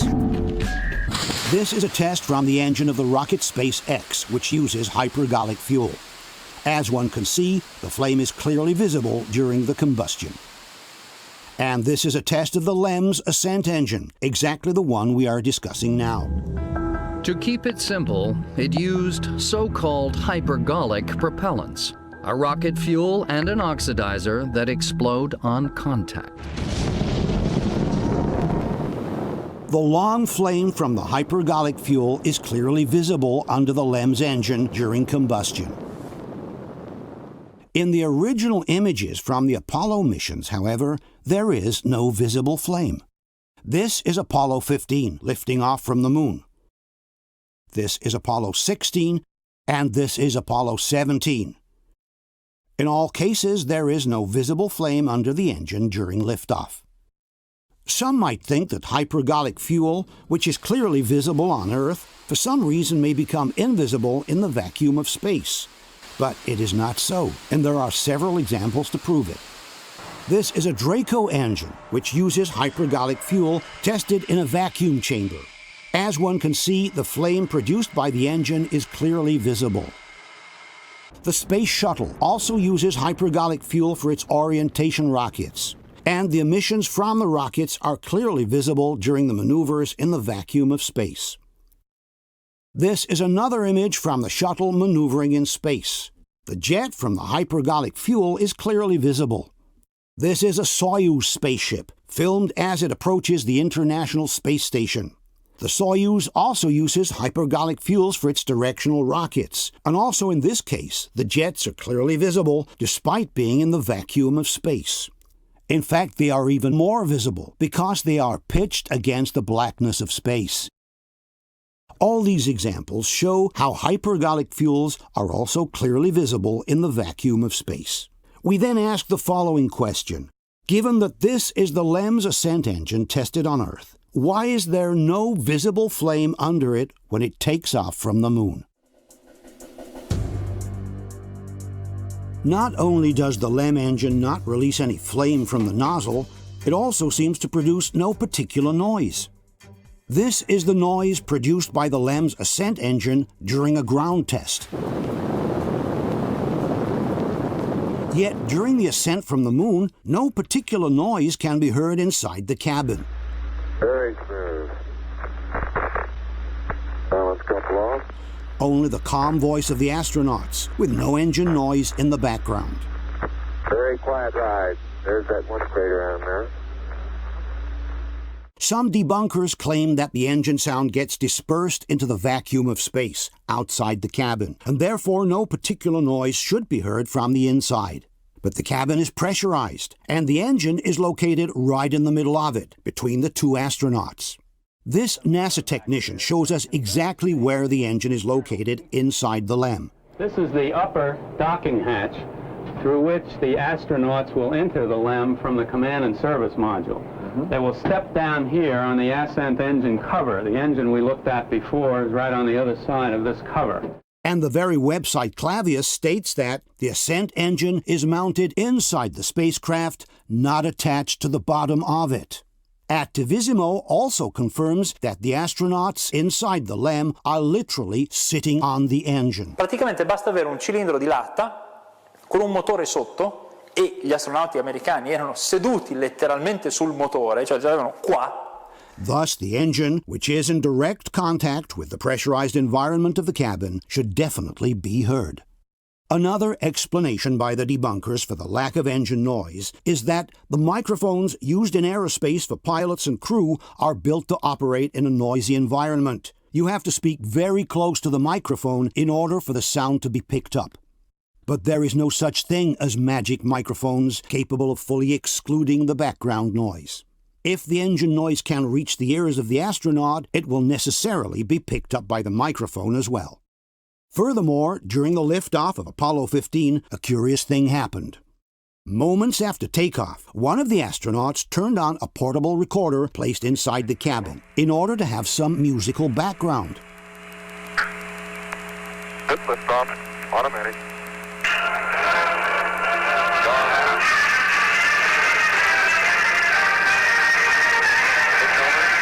As one can hear, the music coming from the recorder is clearly picked up by the microphone, while the noise from the engine, which is pushing at full throttle at this time, cannot be heard at all.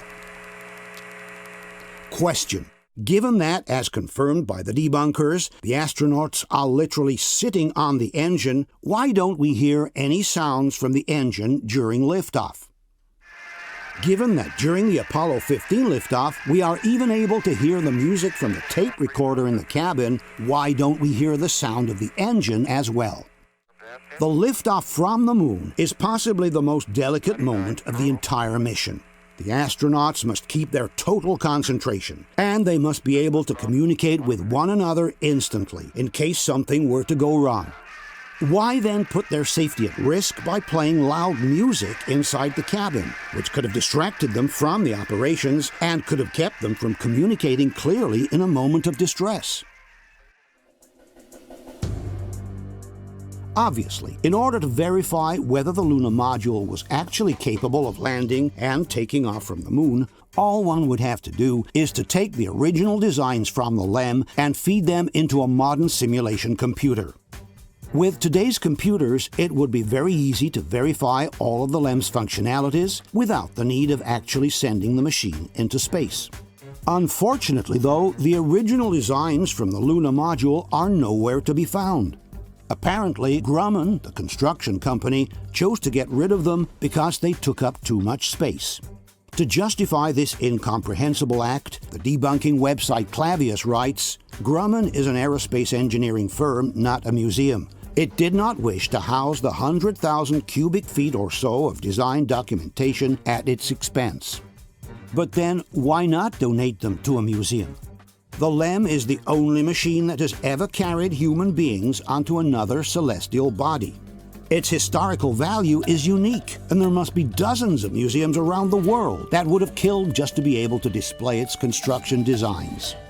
Instead, we are asked to believe that all this documentation has been turned into trash just because there wasn't enough space to store it. Even more disconcerting than the disappearance of the LEM designs is the disappearance of the original tapes that contained the images from the first moonwalk by Neil Armstrong.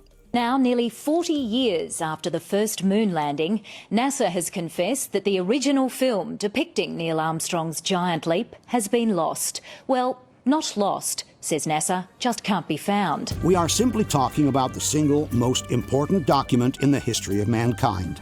The first step of a human being on another celestial body, which was recorded on magnetic tape by the receiving stations on Earth. As such, one would expect these tapes to be kept under lock, in a thermally controlled environment, in a place accessible only to a restricted number of people. Instead, NASA candidly tells us that the original tapes no longer exist. So shocking was this fact that filmmaker Aron Ranen wanted to verify it in person, interviewing the former flight director of the Apollo 11 mission, Gene Kranz. I haven't seen anything that indicates the telemetry data is even in existence, and as I said, even if we had it, we don't have the machines to play it back. But your own research has shown the telemetry data is missing. That's right. Also from NASA's official archives at Goddard Space Center in Maryland, Aron Ranen received the same embarrassing answer. We've been unable to track it down. I mean, we don't know where this telemetry data ended up, and we don't know what path it may have taken. So, unfortunately, I'm afraid I can't really give you much of a clue as to where this data ended up and whether it still exists or not. But listen to what the explanation by the debunkers is for this inconceivable fact. L'ha persa per una ragione puramente burocratica. All'epoca questi nastri erano considerati inutilizzabili. La registrazione del segnale televisivo fuori standard fu registrata su una traccia dei nastri di telemetria, quelli che davano le pulsazioni, lo stato del veicolo e via dicendo. Secondo prassi, dopo un certo numero di anni, i dati di telemetria delle missioni, se non li chiama più nessuno, vengono mandati alla cancellazione, perché i nastri costano e allora non si lasciano lì a marcire, si smagnetizzano, si riutilizzano. So, according to Activissimo, there is an actual procedure at NASA that leads to the automatic cancellation of tapes if people no longer request them. even if those tapes contain simply the most important documentation in the history of mankind. One thing should be clear. In itself, the loss of the original tapes of the moonwalk would not represent an irreparable damage. There are copies of the same moonwalk recently digitalized, which are even better than the lost original. The problem is that besides the moonwalk, those tapes also contain some important telemetry data, ranging from the astronaut's heartbeat to the very location of the LEM in space at the time. This means that if the LEM had not found itself on the surface of the moon at that time, or if the situation on board had been any different from what we were told, the telemetry data would have clearly revealed it. So, if one chooses to, he can believe the story of the tapes that were erased because they were too expensive. For everyone else, one question becomes unavoidable. What was so important in those tapes that NASA had to come up with such a preposterous excuse just to ensure they would no longer be available to scientists and researchers from modern times?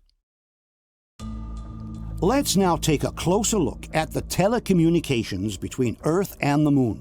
There are several elements that don't add up in this area, like, for example, the delay in the radio communications between Houston and the astronauts. The Earth and the Moon are about 240,000 miles apart. For this reason, a radio signal takes about 1.3 seconds to reach our satellite and another 1.3 seconds to come back to Earth. This means that when Houston asked a question to the astronauts on the Moon, the reply should have taken at least 2.6 seconds to come back to Earth. 1.3 seconds for the question to reach the astronaut, 1.3 seconds for his answer to come back. There are some cases, however, where the answer from the astronaut comes back much faster. Here is one example. Roger, Jim, copy. And are you progressing towards Dune Crater now? Yes. The answer is almost immediate. It takes a little over a second for it to come back. Roger, Jim, copy. And are you progressing towards Dune Crater now? Yes.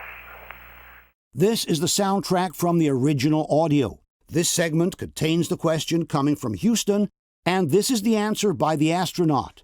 The gap between the end of the question and the answer is only 1.1 seconds.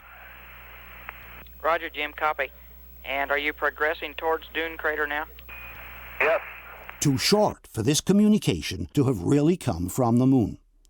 To examine the audio delays, we have obviously used the original, unmodified tapes from NASA distributed around the world by Spacecraft Films.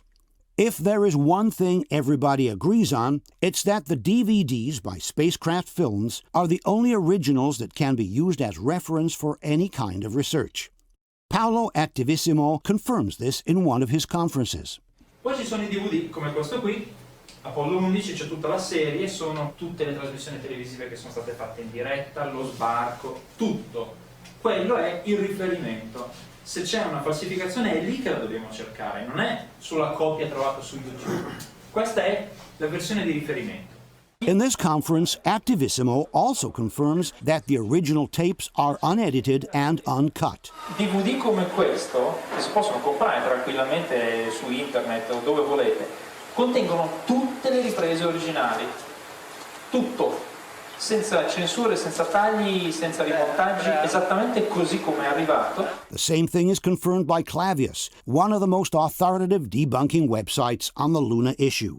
The DVDs by Spacecraft Films, writes Clavius, contain the digital transfers of original Apollo film and video unedited. What is interesting is that if one checks the Apollo Journal website instead, where NASA has reloaded the Luna transmissions, broken up in small clips, the audio delay appears to be inserted correctly. This is the audio track from the same scene downloaded from the Apollo Journal.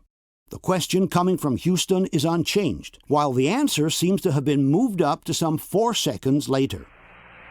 Roger, Jim, copy. And are you progressing towards Dune Crater now? Yes. It's as if someone, in reloading the clip, had realized that the answer came too soon and had inserted a pause to produce the proper delay. But in the original audio from Spacecraft Films, this delay does not exist. This conversation cannot have taken place between the Earth and the Moon. Here is another example where the astronaut's answer comes too quickly. We're interested in either documented samples or a rake sample there if you think it looks like a good area for a rake sample. Okay, understand, Joe. 1.6 seconds. The reply comes at least 1 second too soon for having originated on the Moon. There's even one case from the same mission where the answer takes less than a second to come back to base. Rover, this is Houston. Go ahead. 9/10 of a second to be exact. It's as if this astronaut were standing in a room next door rather than actually being on the Moon. Rover, this is Houston. Go ahead. Question. Given that we have examined the original videos from spacecraft films and that the debunkers themselves acknowledge that these videos are unedited and uncut, can you explain why, in several instances, the delay between the question and the answer is far shorter than it should be if the conversation had truly taken place between the Earth and the Moon? Another aspect of the telecommunications that raises serious questions are the live television broadcasts from the Moon. The first 3 lunar missions, Apollo 11, 12, and 14, had sent some rather poor TV pictures back to Earth. But beginning with Apollo 15, the technology for the live broadcasts had definitely improved. Not only did the astronauts now have the lunar Jeep called Rover, but they also had a new color camera that was mounted right in the front of the rover. This allowed the public to follow the different operations on the lunar surface on live television. This camera, dubbed Rover TV, was remotely operated by a specialized technician from Houston. To transmit the images back to Earth, the astronauts used a special umbrella-shaped antenna, which was also mounted on the rover. Obviously, the astronauts could only broadcast live images when the vehicle was stopped between one station and the next, because the umbrella needed to be pointed with great precision towards the Earth before any broadcast could begin. The Earth and the Moon are some 240,000 miles away, and a small error in the angle of sight would be enough to completely miss the target. From the NASA website, we can read, "The high-gain antenna produced a beam tight enough that an adequate TV signal could be received by 85-meter dishes on Earth. This antenna had a nominal gain of 24 decibels in the center, which dropped to 20.5 decibels on a 10 degrees cone." In other words, by increasing the transmission angle, the signal would rapidly degrade. Pointing the antenna with sufficient accuracy was tricky, writes NASA. A preliminary alignment made by sighting along the transmitter mast had to be done carefully. After that, the astronauts carried out a precision pointing by using an optical device mounted directly on the antenna. From NASA's training manual, we read, "Bore sighting the high-gain antenna to the Earth requires an optical aid, since a full Earth subtends an angle of less than 2 degrees when viewed from the lunar surface." This is the aiming reticle from the optical device. Each square represents an angle of 3 degrees. The high-gain antenna pointing, states NASA, must remain within 2.5 degrees of Earth. This occurs when the Earth's image is within the bullseye of the optical sight. The video signal will degrade extremely rapidly beyond that point due to the very narrow antenna radiation pattern. In other words, even a misalignment of a couple of degrees in pointing the antenna would have resulted in the Earth target being missed. We must keep in mind that both the TV camera and the transmitting antenna are mounted on the rover, which means that any oscillation of the camera implies an equal oscillation of the antenna. This is a well-known problem for television crews who broadcast images via satellite. Their mobile units are normally equipped with special pods that are extended once the transmitting vehicle is in position in order to avoid oscillations of any kind. And on Earth, the margin of error is much larger than that of a broadcast from the Moon, since the distance from the geostationary satellites on Earth is much shorter than the distance between the Earth and the Moon. It is therefore evident that, in order to maintain the live connection with the Earth, the rover needed to remain practically still for the entire duration of the broadcast.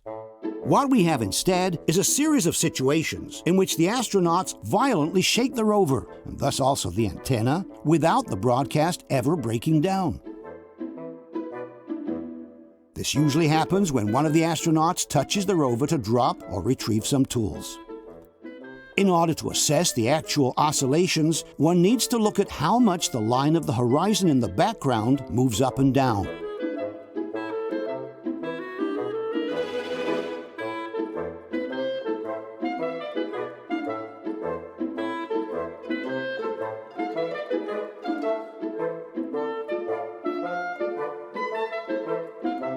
Being equipped with very soft suspensions, the rover shakes quite visibly as soon as anyone touches it. Yet, as we have said before, the television signal never breaks down.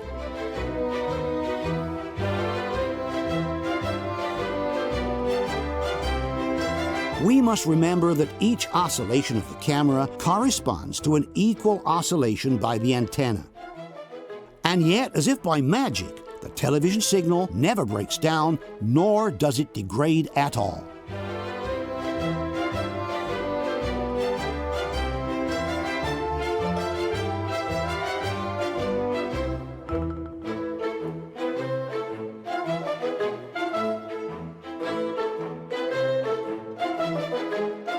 Seen through the optical device, the oscillations of the antenna must have looked something like this. Question. On Earth, transmitting vehicles are normally equipped with stabilizing pods in order to keep them from shaking during the broadcast. Why didn't NASA think of placing something similar on the rover, since it was supposed to broadcast from a distance dozens of times higher than a simple Earth satellite? Given that, according to NASA's manual, the high-gain antenna pointing must remain within 2.5 degrees of Earth, and that the video signal will degrade extremely rapidly beyond that point, how was it possible to broadcast images with such violent oscillations without the signal breaking nor degrading during the live feeds from the moon? Let's now examine another interesting problem, the behavior of the dust on the moon. On Earth, the dust remains attached to objects thanks to the humidity of the air. On the moon, however, there is no atmosphere, and therefore there is no humidity. Theoretically, lunar dust should not be able to stick to any particular surface. Looking at the images from the Apollo missions, though, we have dozens of situations in which the lunar dust sticks everywhere. That happens mostly on the astronauts' suits, with dust sticking not only to the lower part of their legs, but also to the arms, trunk, and even the backpacks. Often it's the astronauts themselves who notice the amount of dust that sticks to them. I am covered from head to foot with dust. Yeah, we got some work to do here. Boy, they're all dirty. You ought to see you back. I couldn't have gotten any dirtier than you. From Houston Center, someone has noticed the problem as well. Looks like you guys have been playing in a coal bin. Dust inexplicably sticks to the surface of the cameras and their lenses, too. The astronauts often complain about this. We haven't checked the dust on the lens on these cameras. Sometimes the problem is so serious that they can't even read the settings. So much dust on the camera, it's hard to read the settings. Same problem for the television cameras used by the astronauts. In this case, we notice several speckles of dust that are stuck to the camera lens. Here instead, the entire lens is covered by dust. The lighter spots are the only areas of the lens not covered by dust. Sometimes the astronauts realize this by themselves. I think we need to dust the TV lens. It's pretty dusty. In other cases, the request to clean the lens comes directly from the control center. Before we leave this area, we want you to brush the LCRU and the TV camera lens. These images, shot on Earth, show dust particles that stick to the lens because of humidity. Why does the same happen on the lens used by the astronauts, given that there is no humidity on the moon? Also, the gnomon, this color chart used by the astronauts, simply refuses to stay clean. The gnomon's pretty dirty, unfortunately, Joe. Just no way to keep that color chart clean with all this dust. Roger. It's not just the astronauts' suits and instruments that get covered with dust. For example, look at the lunar rover with the frame and the engine protections fully covered with dust. Or the fenders from the rover, with dust sticking on the inside of the wheels and on the outside as well. Some debunkers have suggested that all this dust may stick to objects because of some kind of electrostatic effect. But this explanation is not plausible for at least two reasons. First of all, we're talking about completely different materials from one another. The astronaut suits, the photo cameras, the surface of the lunar rover, the lenses from the TV cameras. Secondly, NASA itself excludes this possibility when they explain that an electrostatic effect can possibly take place in the shadow areas of the moon. But in the areas hit by sunlight, this effect is instantly dissipated by the solar wind. From this NASA document, which studies the electrostatic charges on the surface of the moon, we can read, "In the photoelectron-dominated daylight plasma region, the charge dissipates almost instantly in all cases. Thus, charging on the lunar day side is not an issue." Furthermore, in some cases, more than dust, we seem to be looking at actual mud. Look, for example, at this wheel from the lunar rover. Or this other image from the wheel of the rover, with the rim that seems completely covered in mud. It's as if we were looking at a muddy wheel from an all-terrain vehicle down on Earth. There's also another, even more puzzling example. This is a thermal degradation experiment conducted during the Apollo 14 mission. How could the sand have compacted itself enough to appear like mud in a moistureless environment? There is also another detail worth mentioning. These metal plates have a series of letters and numbers engraved on their surface. Subsequently, these letters and numbers have filled up with sand. But how can the sand preserve the shape of the number once dislodged from the original place where it was formed? Here, for example, we can see the number 5, which has kept its shape even after being dislodged from the engraving. And here is the number 3, also keeping its shape after it was dislodged. How can the sand keep the original shape after having been dislodged from the engraving if we are truly in a moistureless environment? Possibly the biggest problem of all is the one posed by the footprints that the astronauts allegedly left on the surface of the moon. Wherever they go, the astronauts leave very sharp footprints on the ground. But how is it possible for lunar dust to remain so hardly compacted, to the point of maintaining the shape of the boot, being that there is no atmosphere on the moon, and therefore there is no humidity? We know that in order to give sand a specific shape, it is necessary to wet it first. If the sand is dry, the sand grains won't stick to each other, and the shape will not be preserved. The debunkers, however, maintain that lunar dust, which is called regolith, is much sharper than the sand on Earth. For this reason, they argue, the simple pressure from the boot is enough to compact it, even in total absence of moisture.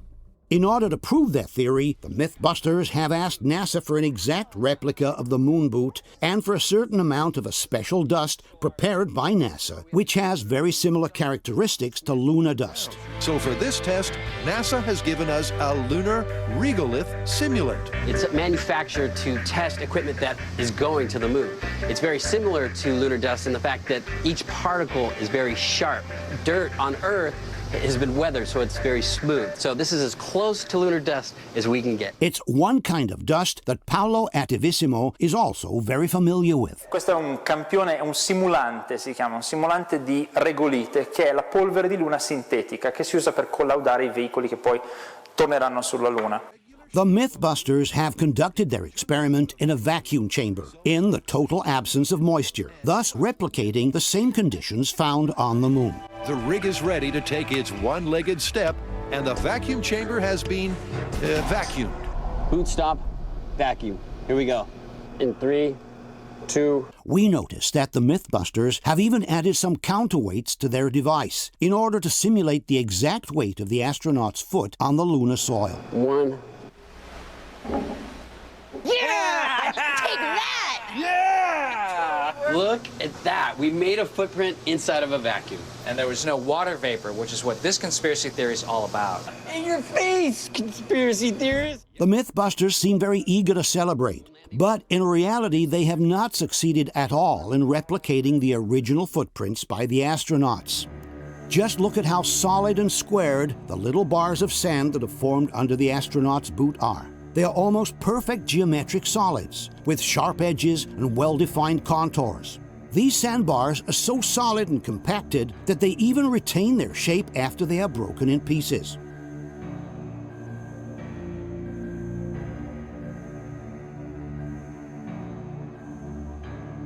It's as if we were looking at a clay model that has later dried up in the sun.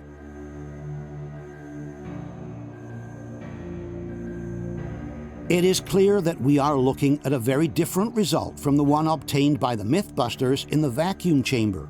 If we were to break apart or even just try to move one of these sandbars, they would certainly not remain compacted, nor would they retain their shape.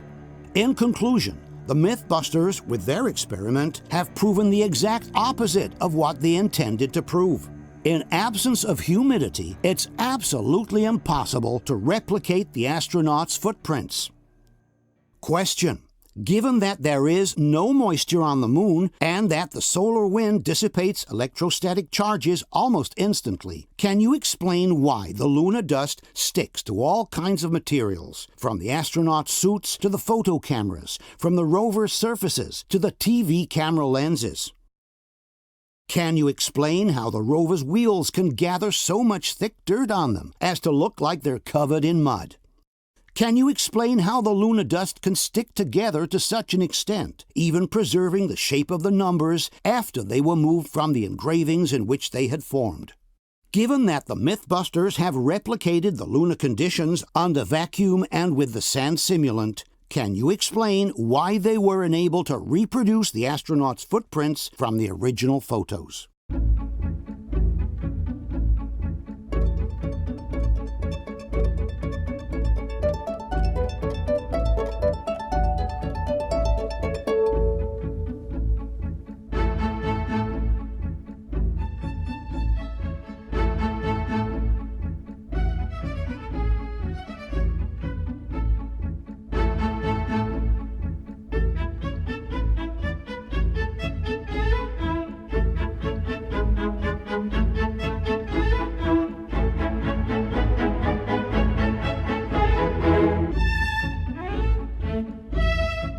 If it's true, like many believe, that the Apollo missions were filmed in a studio on Earth, one of the biggest problems would have been to simulate the lunar gravity, which is about 1/6 of the gravity on Earth.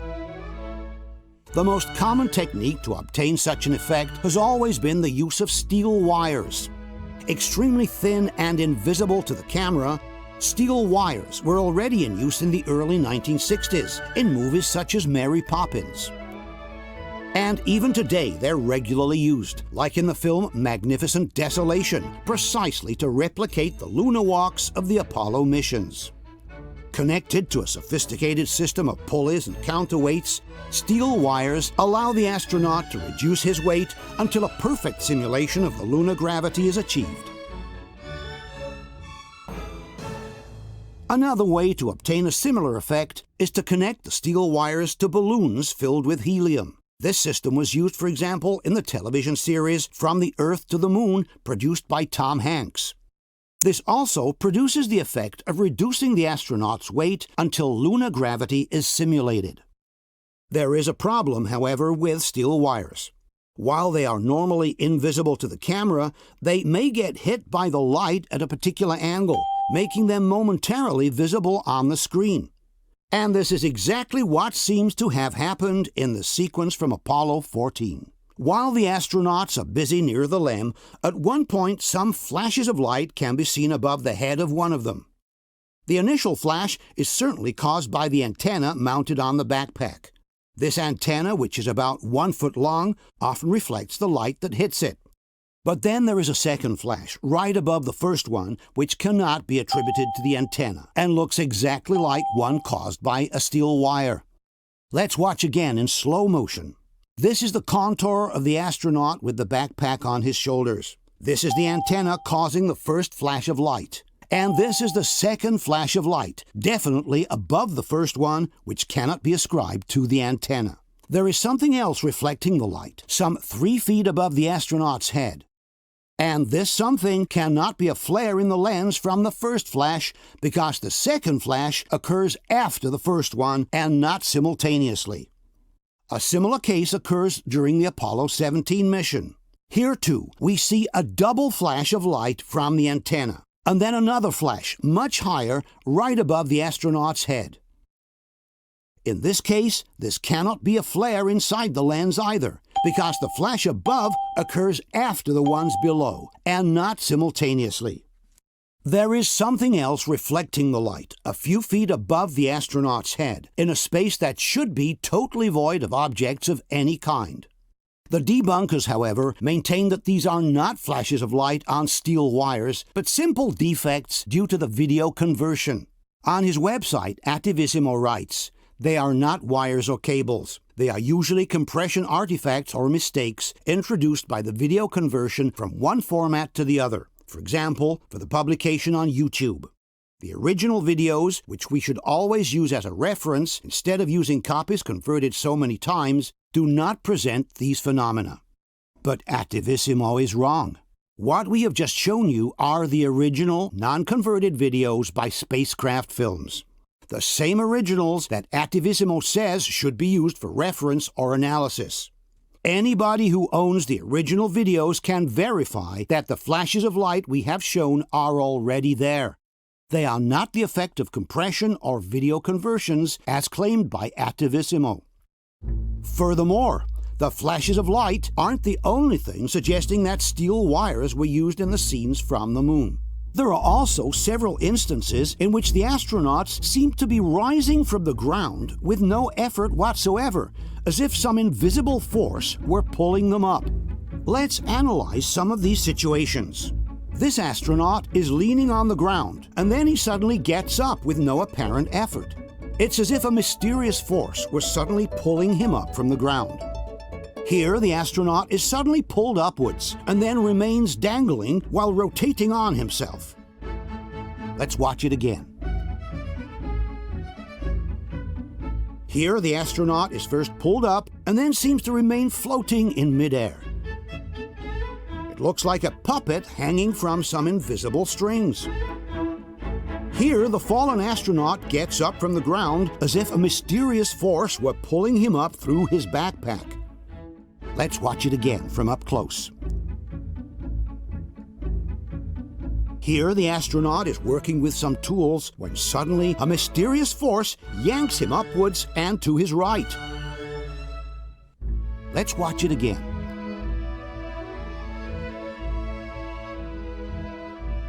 There is even a situation where the astronaut complains that he cannot get up, and he almost seems to wait for someone or something to pull him up. But I can't get up.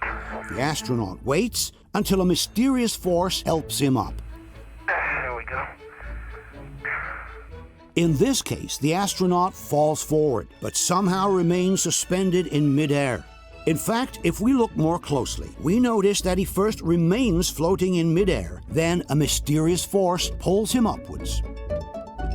Here we have a case of apparent levitation.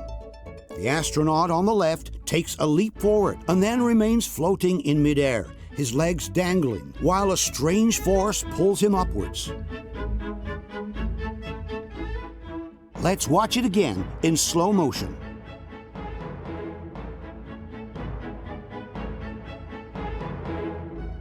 And finally, here's a very curious situation. Look at the movement the astronaut manages to make with both his legs, first forward and then backwards, without leaning onto anything. It's as if his feet were free to slide first forward and then backwards on the ground underneath. If we straighten the frame in order to place the astronaut vertically, we will see that he is not just lifting himself on his toes. The entire lower part of the leg from the knee down is sliding forwards, then backwards. But how is it possible to slide with both feet at the same time, first forward and then backwards, without an external force pulling you upwards in the meantime?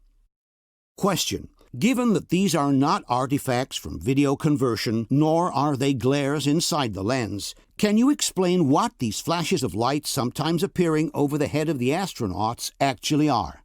Can you explain how it is possible to make a movement such as this one, or this one, without some kind of external force pulling you upwards? The last set of evidence includes elements that suggest the presence of air on the set of the lunar pictures. As we all know, there is no atmosphere on the moon, which means the astronauts should be moving in a situation of absolute vacuum. There are different elements, however, suggesting that we are in the presence of air instead. One such element is the behavior of the clouds of dust behind the wheels of the rover. If we were in the absence of air, all the sand lifted by the wheels should follow a perfect parabolic trajectory from the moment it leaves the wheel until the moment it falls to the ground. Being that there is no air to slow them down in their path, both the heavier particles of sand and the lighter ones should follow the same parabolic trajectory. On Earth, instead, the lighter particles of sand are slowed down by the impact with the air and remain suspended for a few seconds in midair, forming the typical clouds of dust that can be seen behind the car wheels. This phenomenon can be observed in many different situations: simply kicking up some sand, during a golf game, or during a motocross race. But it is a phenomenon that can also be observed behind the wheels of the lunar rover, where instead it should not happen. For example, look at these clouds of dust that remain momentarily suspended in midair behind the rover's wheels. As we have said before, without an atmosphere, no cloud should be forming at all. All the sand particles, both the heavier and the lighter ones, should follow the same parabolic arch. This is also confirmed by Clavius. If an atmosphere is dense enough, writes the website, it can hold small particles suspended against gravity for a short time. None of that would happen on the moon, because there's nothing to keep the dust particles suspended. And yet, small clouds of dust form repeatedly behind the rover's wheels and briefly remain suspended in midair before falling to the ground. All of this should not happen if we were actually on the moon, where no atmosphere is present. Here is another situation suggesting that we are in the presence of air. The golden material on the right is a thermal covering mounted on the front of the rover. We often see this covering float up and down during the rover's transfers from one station to the next. When the rover is stationary, however, this covering should not move, given that there is no air to lift it up. There is a situation, however, where the covering seems to be moving by itself. At first, we cannot tell whether it was the astronaut who touched it. But then we see that while the astronaut is brushing the dust away, the thermal cover floats by itself more than once, as if a soft breeze were lifting it from below. There is also another curious case, again during the Apollo 16 mission. When one of the astronauts closes this flap on the rover, we notice a puff of dust being blown upwards. Let's watch it again in slow motion. Some may suggest it could have been a vibration to move the sand. But in reality, the entire rover is covered by sand. If there was a vibration, all the sand would move at once. Here instead, the sand is blown upwards in one specific spot only, and exactly next to the flap being closed. Let's now tackle one of the most debated and well-known issues in the entire lunar discussion: flags waving in the vacuum. In the videos from the Apollo missions, we can often see the American flag waving, but it's hard to tell whether it waves because it was moved by a gust of air or just because the astronaut is touching the flagpole. The Mythbusters have conducted an experiment in a vacuum chamber to prove that even in absence of air, the flag can continue waving for a while after the astronaut has touched it. This is flag waving test in a vacuum. And stop. Oh, it's moving a lot. Hey! It's moving a lot. So in the vacuum, the flag moved, not just a little bit. It actually moved quite a bit. So that proves you don't need wind in order to move the flag in a vacuum. But then it's the Mythbusters themselves who raise the ante by throwing this challenge. So unless someone finds a shot of the flag flapping without an astronaut manipulating the flagpole, it's myth busted. Unless someone finds a shot of the flag flapping without an astronaut manipulating the flagpole, they said. Well, we have found at least 3 situations where the flag waves without anyone touching it. The first one is from this television sequence from Apollo 15. Here, one of the 2 astronauts is standing next to the flag, having his picture taken by his colleague. This is one of the shots taken. And this is the camera mounted on the rover, broadcasting the images on live television. Okay. After a while, the astronaut exits frame to the left. You like that flag there, Joe? A few seconds later, one of the 2 astronauts walks back in front of the camera, headed to the LEM. After he passes, we notice that the flag is waving without anyone having touched it. Let's watch again.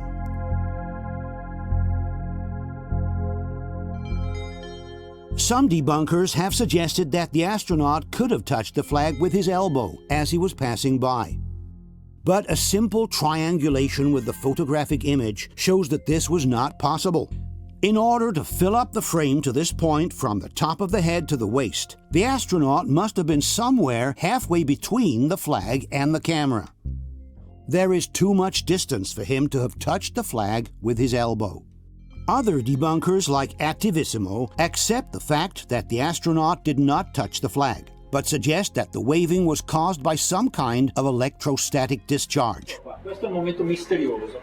L'astronauta non ha toccato la bandiera, ma oscilla. Perché? La teoria che circola fra gli addetti ai lavori è che ha un effetto elettrostatico, come quello che si ottiene quando si sfrega un maglione con una bacchetta di plastica o di vetro. As we have seen earlier, however, there cannot be any electrostatic phenomena on the sunny side of the moon, because the solar wind almost instantly dissipates any possible charge that were to accumulate. Furthermore, a hypothetical electrostatic effect could take place at most when the astronaut is right next to the flag, a few inches away. But as we have seen before, the distance between the astronaut and the flag is quite substantial. In any case, if we look more closely at the astronaut entering frame, we notice that the flag begins to move even before the astronaut passes by. This clearly excludes both an electrostatic discharge and the possibility that the astronaut could have touched the flag with his elbow. The only plausible explanation for the waving of the flag seems to be a displacement of air caused by the astronaut walking by. Here's another case in which the flag waves without anyone touching it. This is the famous scene from Apollo 16, where the astronauts photograph each other while jumping next to the flag. Initially, the first astronaut proceeds to take a picture of his colleague and asks him to jump high in the air. Okay, here we go, a big one. Off the ground, on the floor. There we go. Then, when they trade places, we notice that the flag waves without anyone touching it. If we speed up the playback, the flag's movement becomes even more evident. A little later, when the second astronaut has also taken the picture, they both walk by the flag, making it wave again without anyone touching it. Again, the same shot in fast forward.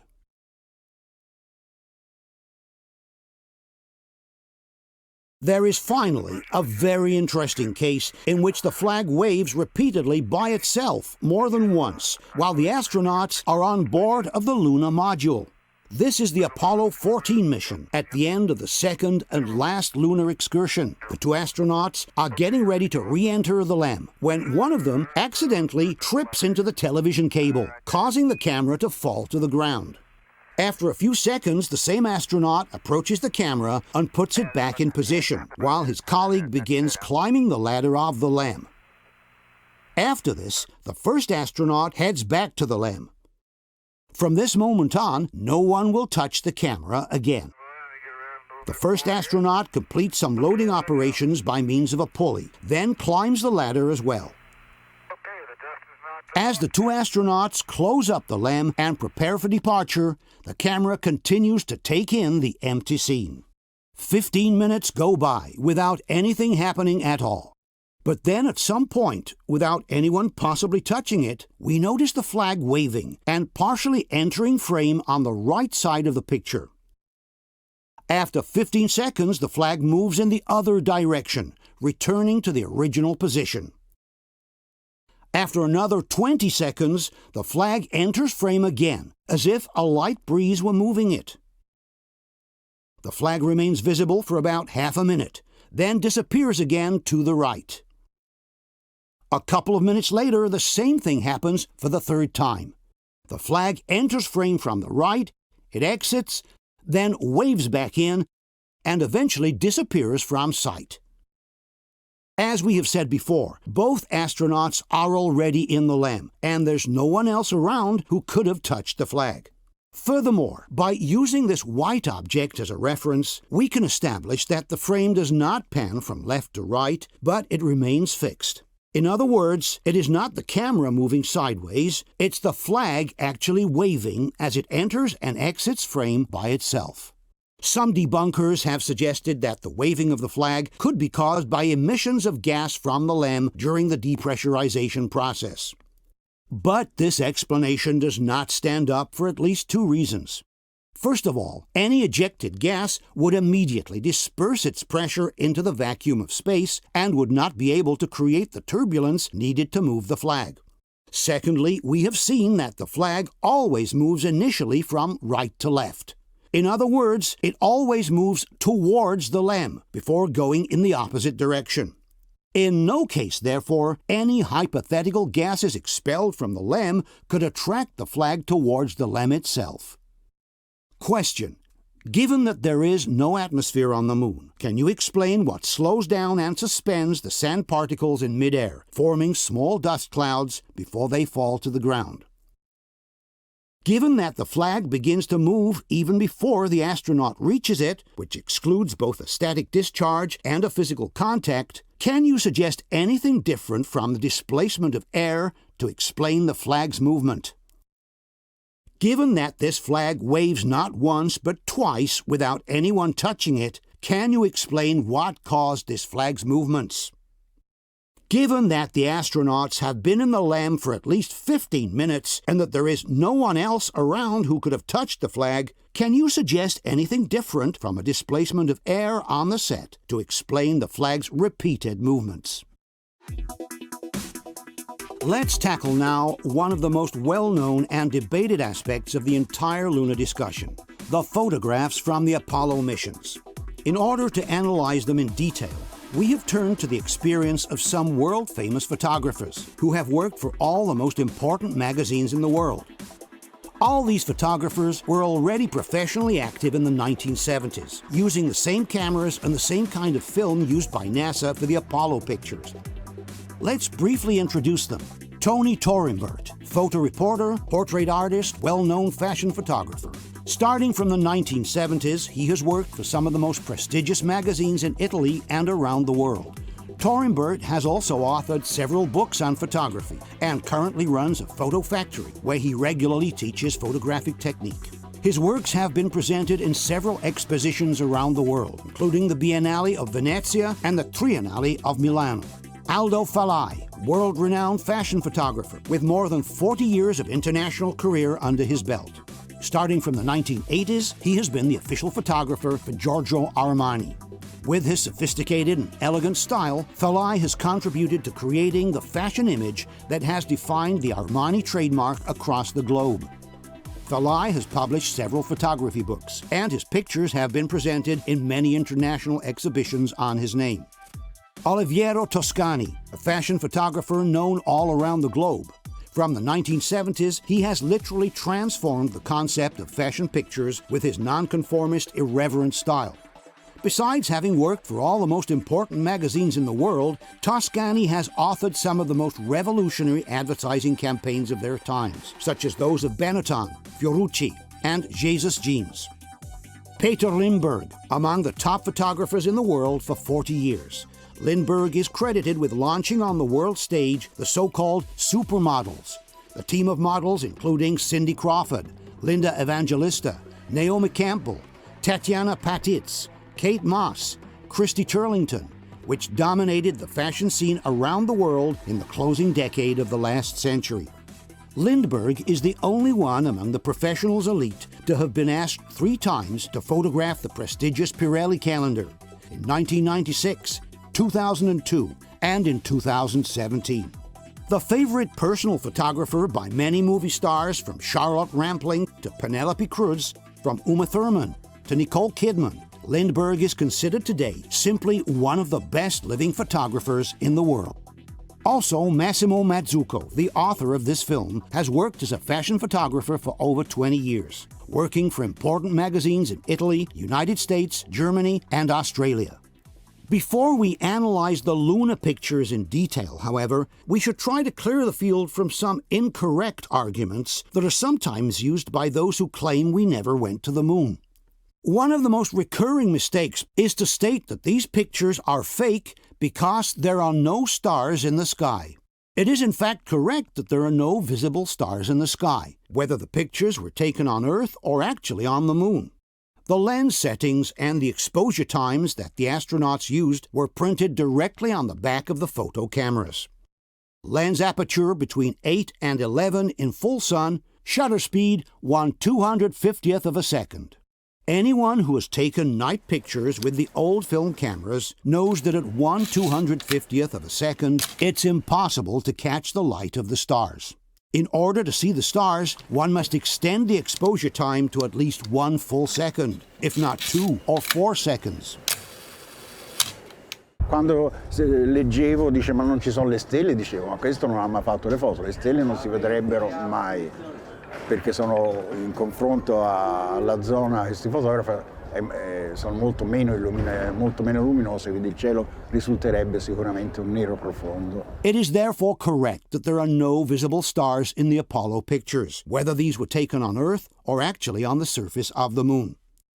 Another wrong argument often used to suggest the Luna fakery is that of the so-called fiducials, these small reference crosses that appear on all the pictures taken on the surface of the moon. There are cases, some claim, in which the cross seems to disappear behind the objects in the picture. And since the crosses are engraved on a glass located in front of the film, their absence, these people claim, is a blatant proof of manipulation. If we take a look at the high-definition originals, however, we will find that the crosses are always present. Sometimes their edge is washed away by the bright objects behind them, but the cross never completely disappears from the picture. In conclusion, neither the absence of stars nor the apparent disappearance of the crosses can be used as a proof that the Luna pictures are fake. Let's take a look now at some of the real problems with the Luna pictures. To begin with, we must ask ourselves whether the film containing the Luna pictures has ever been on the moon at all. For on this film, there is absolutely no trace of what should have been the damage caused by the radiation present in outer space. Cosmic space outside the Van Allen belts is filled with radiation of all kinds. You have solar eruptions hurtling through space alpha particles, protons and electrons at over 1,000 miles per second. And then you have ultraviolet rays, X-rays, gamma rays, and cosmic rays, which originate directly from the heart of our galaxy and are the most dangerous and penetrating of all. As explained in this documentary on cosmic rays, the fact that these particles are practically unstoppable is due to their extremely high velocity. The key to cosmic rays' transformational energy is speed. So even if it has really tiny mass, like most cosmic rays, they've got enormous velocity. So their kinetic energy can be really, really large. These charged particles could hurtle right through a spaceship and penetrate astronauts like tiny ballistic missiles. Obviously, if cosmic rays can penetrate spaceships, they can just as easily penetrate the body of a photo camera. And it's well known that all these radiations are very harmful to photographic film. This is explained by Douglas Arnold, who was assistant managing director for Kodak at the time of the Apollo missions. You have an enormous amount of radiation in space, and potentially it affects film, of course, and of course, as you will well know, its prime effect is on contrast. An extreme example comes from the pictures of Chernobyl. This is Igor Kostin, the Soviet photographer who shot some of the most famous images of the nuclear disaster of 1986. I processed my pictures, and I noticed the negatives were black. The effects of radioactivity are clearly visible on film. The emulsion shows some very heavy graining, and the colors are visibly altered. But even less powerful radiation can seriously damage photographic film. This technical bulletin published by Kodak shows the damage that can be caused to photographic film even by a single pass under an airport's X-ray scanner. On the left, an original shot. On the right, the same film after a single pass under the scanner. After 5 scans, the film is completely ruined, and the image is barely visible. This is a well-known problem to professional photographers. Te prova a passare una pellicola ai raggi X di un aeroporto, pigli e butti via il lavoro. Infatti quando si andava a fare viaggi ci aveva la valigetta a parte oppure schermata col piombo. Here's another example with a 400 ASA film. The difference after a single scan is quite evident. Contrast and color saturation disappear, and a general fog seems to be covering the entire image. Even with sensitivities closer to those used in the Apollo pictures, the damage caused by a single pass under the scanner is evident. The graining is present all across the picture, and it becomes particularly visible in the darker areas of the image. Here is another example at 200 ASA. A single pass under the scanner has completely ruined the blackness of the night sky. In the pictures from the Apollo missions, however, the skies are perfectly black. The color saturation is fully preserved, and there is no graining whatsoever in any part of the picture. And we must consider that the pictures from the Apollo missions have been exposed to cosmic rays, which are much more powerful and penetrating than simple X-rays. This educational film from the 1960s describes how cosmic rays leave a very evident mark on photographic film. Well, we don't get a picture in the conventional sense, but the charged particles do leave identifying tracks behind. Here's an exposure which was made on a balloon flight. It shows a primary cosmic ray particle hitting a nucleus in the film emulsion. Also, you see an enlarged photograph of one of these emulsion plates. We must keep in mind that this experiment was conducted with a balloon flight well below the Van Allen belts, where only a small part of the cosmic rays from outer space manages to penetrate. On the moon, however, you don't have the protection from the magnetosphere, and the amount of cosmic rays that can damage both humans and film is definitely much higher. This is explained by Dr. David Groves, an expert in photographic analysis. We're protected on Earth by a nice thick atmosphere, and that combined with the magnetic field keep these ionizing particles away from us. On film, of course. In space, you're not offered that protection. In fact, thanks to the probes that have explored the moon in recent years, we are able to quantify with some accuracy the fluxes of radioactive particles present in the cosmos. From this document published by NASA, we can read, the cosmic ray flux per square centimeter of lunar surface per year contains an amount of particles that translates to 4.5 particles per second per square centimeter. This document, published by the National Council on Radiation Protection, offers a similar amount. 4 particles per square centimeter per second during a minimum of solar activity. This amount can be reduced up to 4 times during a solar activity peak. Thus, on the moon, we have an average flux that can range from 1 to 4 radioactive particles per second per square centimeter. A true downpour of cosmic rays capable of penetrating any object they were to find in their path. Considering that the photo cameras have been on the lunar surface for up to 8 consecutive hours with no specific protection against radiation, each roll of film should have received tens of thousands of impacts from the cosmic rays, damaging the pictures in a visible way. Instead, the pictures taken by the astronauts show no damage whatsoever due to radiation. Colors are perfect, the contrast is fully preserved, and there is no visible sign of graining on the emulsion. This apparently inexplicable fact is remarked both by Douglas Arnold and David Groves. If you look at the results, top quality duplicates, you can see that there appears to be no effect whatsoever. I would expect to see on the transparencies evidence of small bright dots where a high-velocity nuclear particle had impinged on that film. I have no evidence whatsoever that this has occurred. But how is this possible? After all, it's NASA itself in this document from the Skylab project who writes, "The radiation environment encountered during Earth orbital missions was studied extensively. The results indicated that the radiation environment could severely damage unprotected film. The energy level of the intergalactic cosmic rays," explains the document, "is so high that no practical method exists for eliminating cosmic radiation damage. This degrading factor must be accepted, and, though significant, it should not be unacceptable for short-term exposure or with relatively insensitive film types." We then ask the following questions. Given that, according to NASA, no practical method exists for eliminating cosmic radiation damage, and that this degrading factor must be accepted, where is the degradation, significant but acceptable, that should appear on the lunar pictures?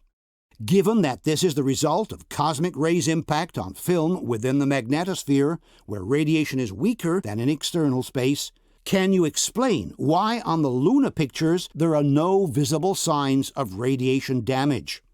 Given that this is the result of a simple X-ray scan, which lasts only a few seconds, can you explain why in the Apollo pictures, which have been exposed to cosmic radiation for up to 8 consecutive hours, there is no visible graining whatsoever? Given that the lunar surface gets hit by an average of 1 to 4 particles per square centimeter per second, and that the cameras have been out on the surface unprotected for up to 8 consecutive hours, can you explain why on the lunar pictures there are no signs of degradation due to the radiation? Another question to be answered is how could the cameras have worked on the moon, given the extreme temperatures, especially the cold, that are found on the surface of our satellite? Being that there is no atmosphere to soften the transition between sun and shadow, on the moon, temperatures can easily go from 200+ degrees in the areas hit by the sun to temperatures of more than 200 degrees below zero in the shadow. In space, you're facing the sun, it's 240 degrees. The dark side is 240 degrees below zero. The environmental hazards were really tough, like thermal control. I mean, you get in the shadow on the moon and it can drop hundreds of degrees below zero. But how can a camera keep working in such extreme conditions, given that its delicate mechanisms are subject to the effects of thermal expansion and thermal contraction? Let's take, for example, Neil Armstrong's descent to the lunar surface. From the moment the hatch is open and the cabin is depressurized until Armstrong actually touches the ground, some 30 minutes go by. The entire descent of the astronaut takes place in the shadow area of the LEM, which means in an environment at some 200 degrees below zero. Once Armstrong touches the ground, his companion lowers the camera for him through the open porch. Armstrong straps the camera to his chest, Installed on the ICU bracket. Walks a few steps back, and takes the first set of pictures, always remaining in the shadow of the LEM. I'll step out and take some of my first pictures here. This is the full sequence of shots taken by Armstrong without ever leaving the shadow area of the lunar module. But how can this camera keep working in an environment at about 200 degrees below zero? We know that photo cameras have a tendency to jam at much less extreme temperatures due to the thermal contraction that affects the film transportation gear wheels. Gli ingranaggi meccanici della macchina a 100 gradi sotto si bloccano, perché il metallo si restringe, il metallo si dilata, quindi le macchine fotografiche sono fatte a ingranaggi meccanici. Io non sono mai stato a 100 gradi sopra e 100 gradi sotto, però sono stato a 40 gradi sotto. in Manciuria e mi si bloccava la macchina. Quando andavo in montagna mi toccava mettere tutti i materassini addosso, perché sennò non funzionava, insomma. Non funzionava proprio la meccanica, perché i metalli si modificano col calore, certo. La dimensione anche, sono millimetri, decimi di millimetri, ma però per una macchina complessa, una macchina fotografica. This promotional video by Audi, which plans to send an unmanned rover to the moon, explains how even 10 minutes spent in the lunar shadow can bring the vehicle's mechanical parts to a complete blockage due to thermal contraction. Another danger to look out for: shadows, which could instantly damage the rover. That's because of the moon's extreme changes in temperatures and lack of atmosphere. The rover is made from different materials, all of which expand and contract when their temperature changes. If the rover were to drive into a shadow, it could cool down to 50% of its normal temperature in under 10 minutes. This could lead to parts contracting too fast and ultimately render the rover immobile. Because of the lack of atmosphere, the heat dispersion on the moon takes place by irradiation. And we know that Armstrong's camera has spent more than half an hour in an environment at 200 degrees below zero. This radio communication confirms that 35 minutes have gone by from the moment the cabin was depressurized, and the astronaut's survival backpack, called PLSS, has been activated. 35.5 minutes of PLSS time expended now. Also, this table describing the timeline of the operations on the moon indicates that some 30 minutes have passed from the cabin's depressurization until the moment Armstrong gets a hold of the camera. This means that the camera has had plenty of time to irradiate and dissipate a good part of the heat it had accumulated while in the cabin. How can this camera keep working after having spent more than half an hour at 200 degrees below zero without suffering the consequences of thermal contraction on its mechanical parts? Question. Given that the Audi technicians fear the complete blockage of the mechanical parts of their rover after only 10 minutes spent in the lunar shadow, how can a camera keep working after having spent over half an hour in the same shadow, its mechanical parts being far more precise and delicate than those of a lunar rover? Another problem connected with the cold environment is that at such low temperatures, the photographic film loses its flexibility, becomes rigid, and may easily break during the transport within the camera. Even though we are in the vacuum, the film touches the camera body all along its path. Since the camera irradiates and progressively loses heat, so does the film inside. And we know that below a certain temperature, photographic film becomes rigid and brittle, almost like glass. Il problema è che la pellicola a meno 80 diventa cristallo, si rompe. Nel momento in cui carichi si spezza. Quindi non puoi avanzarla? Molto improbabile, è stato sempre uno dei grossi problemi di lavorare all'estremo freddo, è che la pellicola diventa vetro. Freddo è micidiale. Io mi ricordo in Russia a meno 26 si combatteva che non si spezzasse la pellicola ed era meno 26. E la pellicola a meno 40 cosa succede? E la pellicola teoricamente non dovrebbe funzionare, però se ha funzionato si è stati fortunati. Let's now examine the problems related to the type of lighting used for the lunar pictures. There are in fact different elements suggesting that an artificial source, rather than the sun, was used to illuminate the set. This would obviously mean that the pictures were taken on Earth and not on the moon. The first element suggesting the use of artificial light are the so-called hotspots. The sun is a huge, extremely powerful source of light, capable of illuminating entire planets with its rays. For this reason, when the sun illuminates a large, flat expanse, the light reaches every visible point with the same intensity. Whether we observe an area closer to us or one in the distance, the luminosity of the ground is practically the same everywhere. This is due to the fact that the sun is thousands of times larger than the Earth, which means it can easily illuminate any portion of its surface with the same intensity. If we use an artificial light source instead, like for example a movie light, the area of illuminated terrain will be much smaller. Furthermore, at the center of the illuminated area, we will see what is called a hotspot, while as we move away from the center, we will notice a substantial decrease of luminosity called fall-off.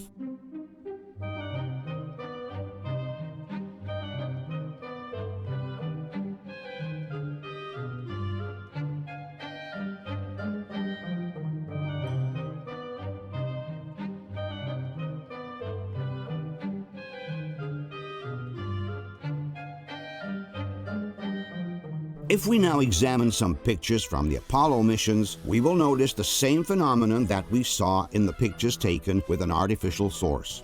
A noticeable hot spot in the center of the image and a just as noticeable drop of light as we move away from the center of the illuminated area.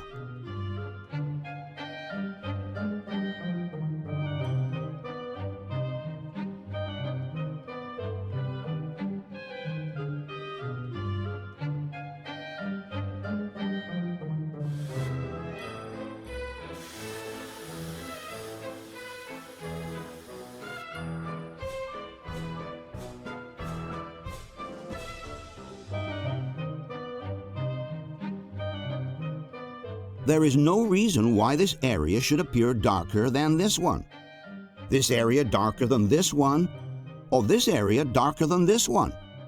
As we have seen before, when the sun illuminates a large expanse of land, its light reaches every visible point with the same intensity. If we use an artificial light instead, the illuminated area becomes brighter in the center and ever more dark as we move towards the edges. A blatant case of hot spot is found in one of the most famous pictures from NASA. This shot of Buzz Aldrin taken by Neil Armstrong during the Apollo 11 mission. Here the difference on the terrain is already visible to the naked eye, but it becomes absolutely evident for everybody after we increase the contrast. An opinion on this picture was asked of Jan Lundberg, the Hasselblad technician responsible for providing NASA with the cameras for the Apollo missions. When shown the Aldrin picture, Lundberg had to acknowledge, with some embarrassment, that the image seems to have been shot under a movie light, and was unable to provide a valid explanation for that. Yes, it seems like he's standing in the spotlight. And I can't explain that. That escapes me. Why? So maybe you have to find Armstrong and ask him. The professional photographers were also very surprised by this noticeable and inexplicable fall-off of light in the distance. È chiaro che qua c'è una caduta di luce strana. Il sole arriva così, ma è strano che qui sia più buio che lassù, sembra un riflettore messo non centrato bene. Anche qui, che strano, perché sto sorgente luminoso. Sembra ci sia una lampada con attorno un riflettore, tipico delle lampade da studio. La scurezza della parte scura di qua, della parte in ombra qua, è superiore alla parte in ombra qua. E non dovrebbe essere. E non dovrebbe essere uguale. Qui effettivamente ci si domanda cos'è che crea questa fascia di ombra, perché in teoria è un deserto e quindi... Sì, anche qui no, perché è più scuro qui, sembra come che... non c'è motivo che queste colline sia, perché il sole è a milioni di chilometri. Sì, potrebbe essere lo scuro dovuto, diciamo, al fatto che il sole sta tramontando, è radente. Ma radente fa delle ombre semmai più lunghe, ma non questo tipo di ombra. Se fossimo in una sala di posa o se avessimo puntato un grande faro in questa scena, per quanto grande sia il faro, non può mai avere una luminanza come quella naturale del Sole. E quindi per forza si creano delle cadute di luce. In studio hanno molto senso, in effetti, diciamo in studio questo è giustificabilissimo, però qui non ha molto senso, dovrebbe essere piattamente, uniformemente illuminato dal Sole. Sì, e le cadute qua sono pazzesche. It's very funny, that's totally spotlight. But it's totally spotlit, no? It's not like at all a big light coming over there. Yeah, that is funny. That is like totally lit. It's absolutely true. And I know these pictures, I've never thought about it. Meno è più scuro il terreno di lontananza. Sì.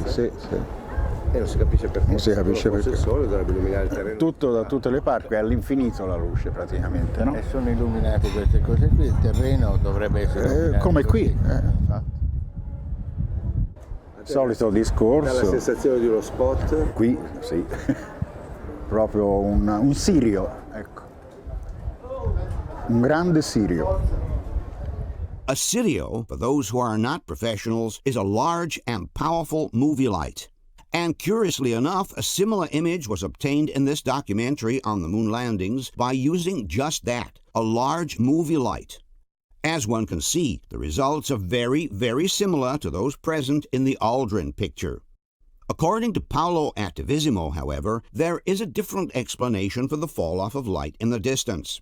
It would have been the engine of the LEM, he claims, to blow the dust away during the landing, thus revealing the lighter sand underneath. Non è l'orizzonte del terreno lontano a essere più scuro, è quello il suo colore naturale, è la parte in primo piano che è stata pulita dal getto e quindi ha portato in superficie o ha esposto del materiale più chiaro. But this hypothesis by Attivissimo doesn't hold water for at least two reasons. The first one is that the hotspot phenomenon takes place in different missions and in different situations, some of which are definitely far away from the landing area of the LEM. It is ludicrous to think that the lunar module would have gone around to neatly blow the dust off all these areas before it landed. Secondly, NASA itself denies the fact that the sand under the surface of the moon is lighter than the one on the surface. It is in fact the exact opposite.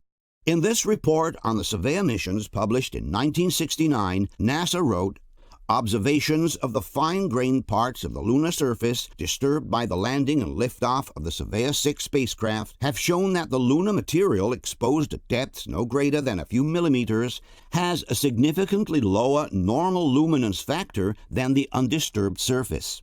In other words, the ground swept by the lunar module's jet should appear darker than the rest, if anything, and certainly not lighter, like Attivissimo says." Another theory put forth by the debunkers to explain the inconsistent illumination of the terrain is the so-called vignetting effect, a phenomenon that sometimes occurs in pictures when the corners of the frame appear darker than the rest of the image. But vignetting is a defect that only occurs in the low-cost lenses, and certainly not in the Zeiss lenses used by Hasselblad, which are simply the best in the world. Alcuni hanno suggerito che sia un problema di vignettatura, secondo te può esserlo? No, se l'Hasselblad la vignettatura, scherziamo, non la fa. Quindi, fosse una macchinetta da dulire, sì, ma... Furthermore, several pictures show how the difference between hotspot and fall-off is present in the center of the picture, as in the case of this image reflected in the astronaut's visor. And since vignetting never takes place in the center of the image, we can state with certainty that we are facing a real phenomenon on the ground, and not a case of vignetting. Stranamente, il sole viene da questa parte, e qua è più luminoso, come se arrivasse a illuminare questa zona e meno questa. This is supposed to come from the sun. Yes, the sun behind. This is the most photographer. ridiculous thing, because there's absolutely no reason that it is darker here. It's when you have a spot which is not strong enough. Right. Come here, really. Yeah. Here's another similar example in which the illumination problem is quite obvious. If we look at the sides of the astronaut photographer, we notice that on the left the ground is brightly lit, while on the right there is a dramatic decrease in luminosity. If this scene were truly illuminated by the sun, this area of the ground would appear as brightly lit as this one. Finally, as a possible explanation, a phenomenon called Heiligenschein has been suggested. It refers to that peculiar halo of light that sometimes appears around the shadow of the photographer in some particular situations. But the Heiligenschein effect only occurs when the sun is located exactly behind the photographer's head, along with the axis of the lens. This is the reason why the halo effect, which is due to a retroreflection phenomenon on the ground, appears all around its shadow. As we have seen instead, many of the hot spots in the NASA pictures occur when the light source is placed on the side of the photographer and not behind his head. Question: given that the sun should illuminate the whole landscape with the same intensity, both close and far away, can you explain the reason for the noticeable fall-off of light seen in many of the Apollo pictures?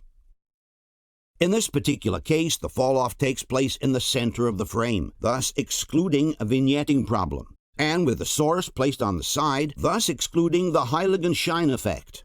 Can you explain the reason for the noticeable fall-off of light that can be seen on the terrain right behind the astronaut photographer? Another problem found in certain lunar pictures is the direction of the shadows, which should be parallel to each other had they been generated by the sun, but inexplicably diverge on the ground instead. Because of the enormous distance separating us from the sun, all the shadows generated on Earth by the solar rays are parallel to each other. We can see them parallel, however, converging or diverging, depending on the angle with which we photograph them.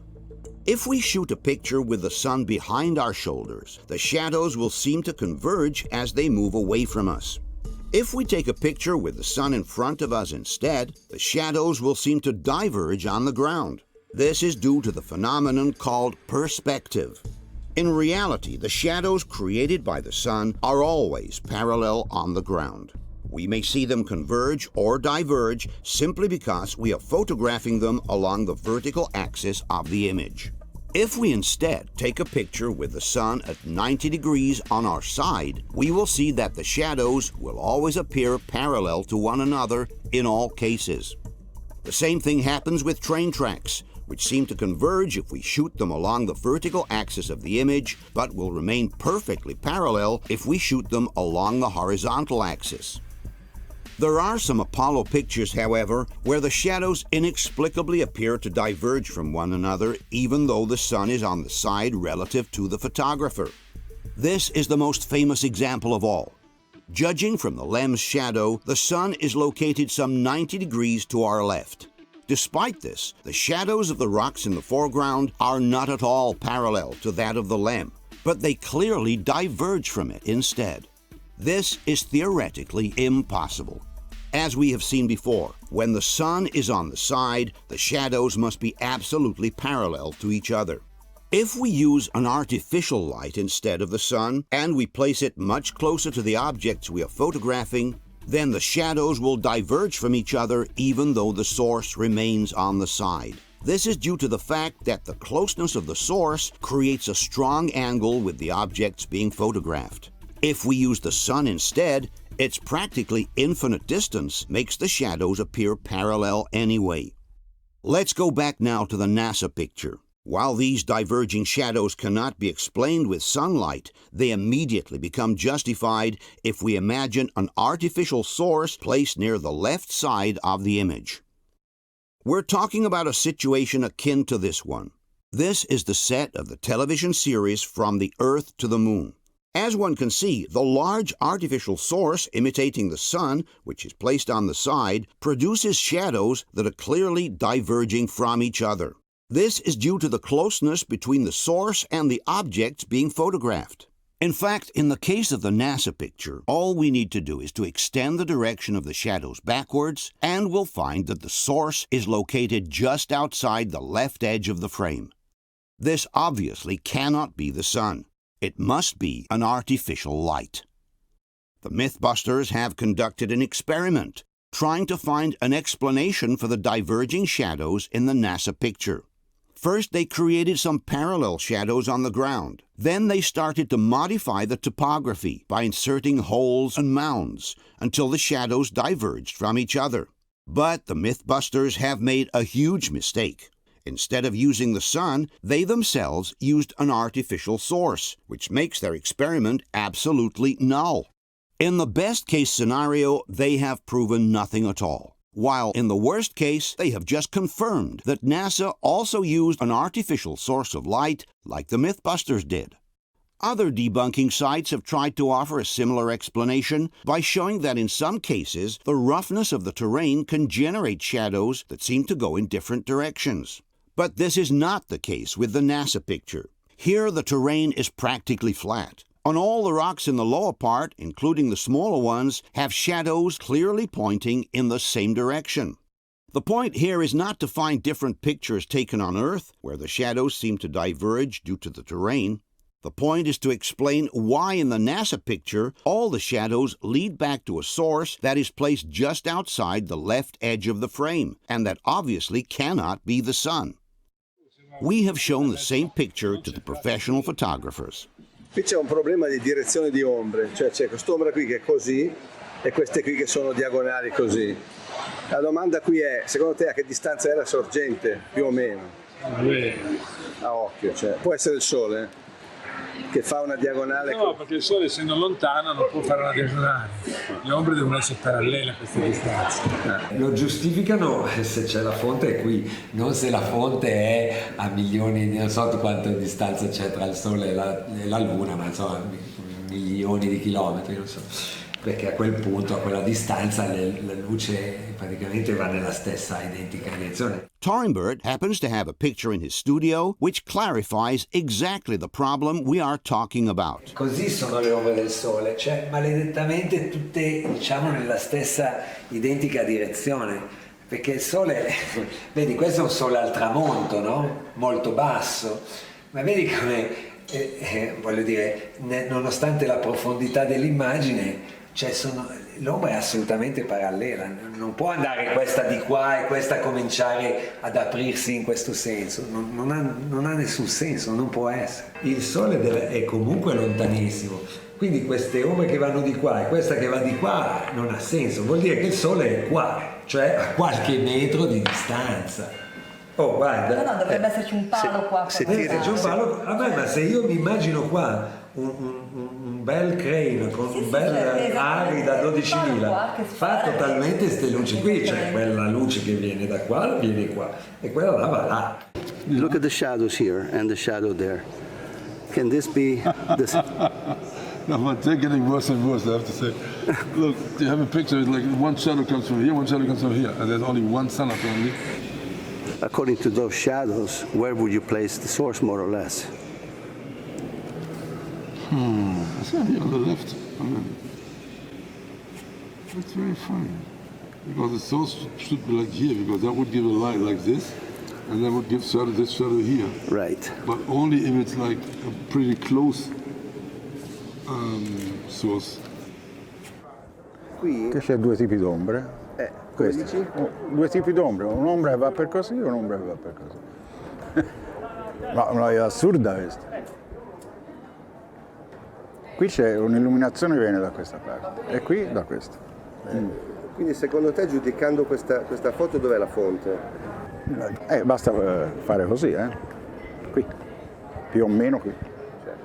Quindi, a questa altezza, fra l'altro. Sì. Quindi ovviamente non può essere il sole. No, il sole è all'infinito, quindi sono parallele. Question. When the sun is on the side, all shadows on the ground must appear parallel to each other. Can you explain why in this NASA picture the shadow of the Lamb and those of the rocks in foreground appear to be clearly diverging instead? Given that this scene is supposedly lit by the sun, which is millions of miles away, can you explain why the shadows lead to a source that is located not far from the left edge of the image instead? Given that the photographers we interviewed placed the light source a few meters away from the left edge of the frame, can you explain how this could be the sun? There is also another series of images from the Apollo 12 mission suggesting the use of an artificial light. In all these shots, we can notice on the ground the dark shadow of the astronaut who supposedly took the pictures. If we close in on any of these shadows, however, we will notice that they are entirely surrounded by a grayish, blurred kind of edge.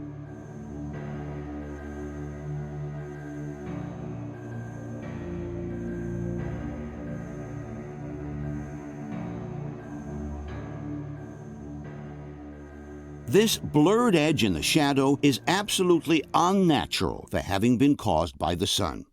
Since the sun is millions of miles away, it generates sharp, well-defined shadows on the ground.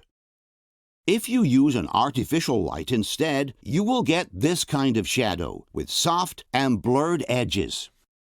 Some may suggest that the blurring of the shadow is simply due to a focusing mistake, but this is not the case. If we observe the ground next to the shadow, we will see that it is perfectly in focus, from the closest point to the farthest one.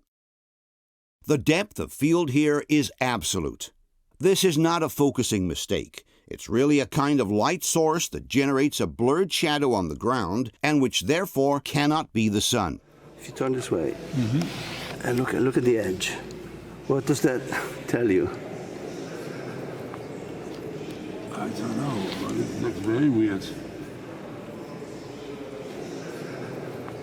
Could that be the sun? Does the sun cast shadows that soft? No, because you see the shadows here, they are absolutely tough, no? Right. Wow. No, indubbiamente l'ombra dovrebbe essere più netta, visto che il sole è lontano. Più lontana la sorgente luminosa,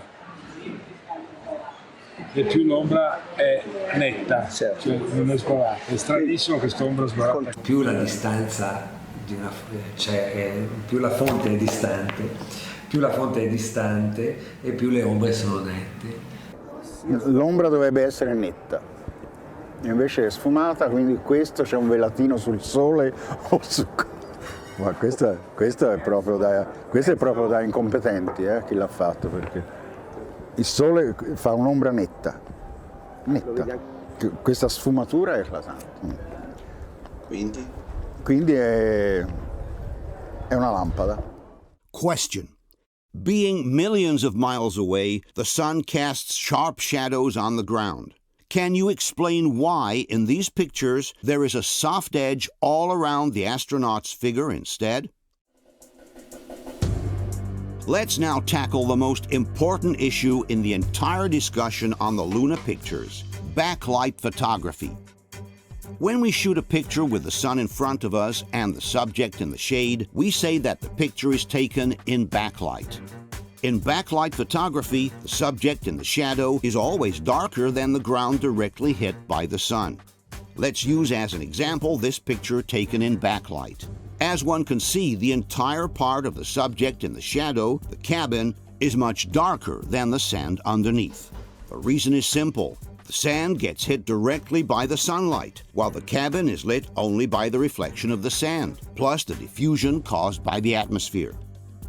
Obviously, the light reflected from the ground is always only a fraction of the light it receives, which is called incident light. For this reason, it is absolutely impossible to balance incident light and reflective light in backlight photography. The ground illuminated directly by the sun will always be brighter than the subject in the shadow. One of the techniques used by professional photographers to get around this problem is to use a highly reflective portable panel. Let's look at this example. Here the photographer is shooting the model in backlight. As one can see, the subject in the shadow is much darker than the ground lit by the sun.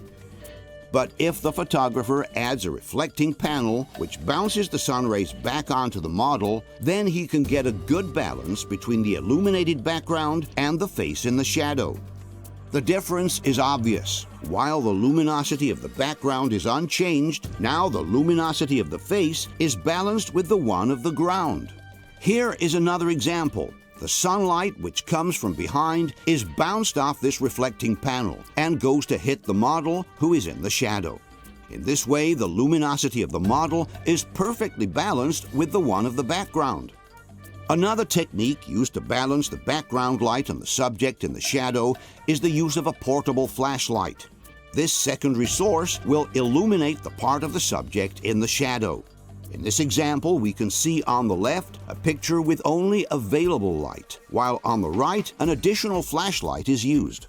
The difference is clear. On the left you have no balance between light and shadow, on the right you do. But without these additional sources, it is absolutely impossible to balance the light hitting the ground and the one reflected onto the shadows in backlight photography. On the moon, however, something miraculous seems to have happened. Despite the fact that the astronauts did not have any portable reflectors nor additional lights, there is a whole series of photographs taken in backlight in which the entire shadow area of the LEM appears perfectly illuminated. As we can see, the luminosity of the astronaut in the shadow is practically the same as that of the terrain in the background, which is hit directly by sunlight. Not only would this be impossible on Earth without the use of reflecting panels, but it is even more inexplicable on the Moon, where you don't even have the atmosphere as a secondary source of refraction.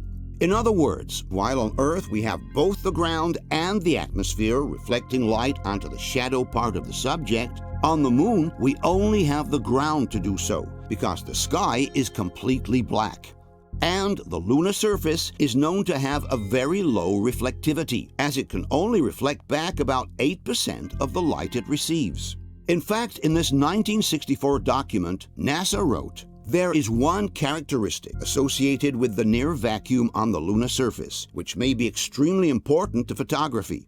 There will be virtually no diffusion of light. Since the lunar surface itself is a poor reflector, the subject material for photography will be either in full light or in full and complete shadows."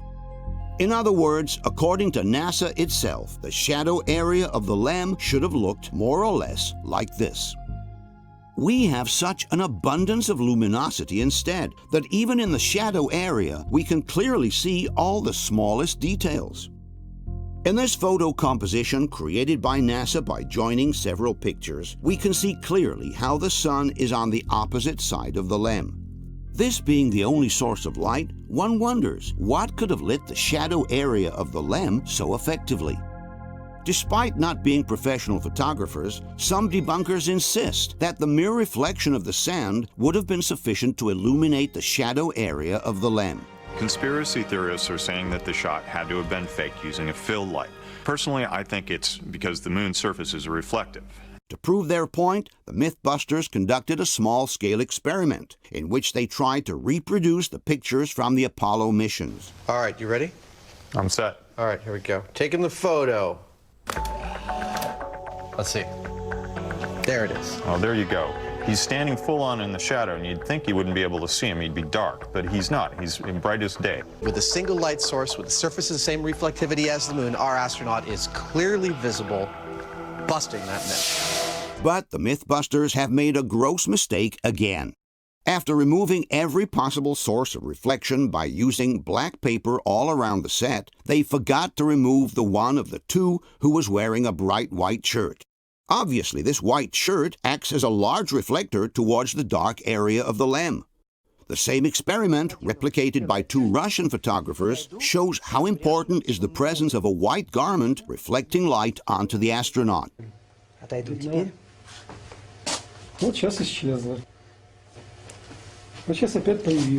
In any case, the problem is not simply to be able to see the astronaut in the shadows. As every photographer knows, all you need to do to see in the shadow is to open up the iris in your lens.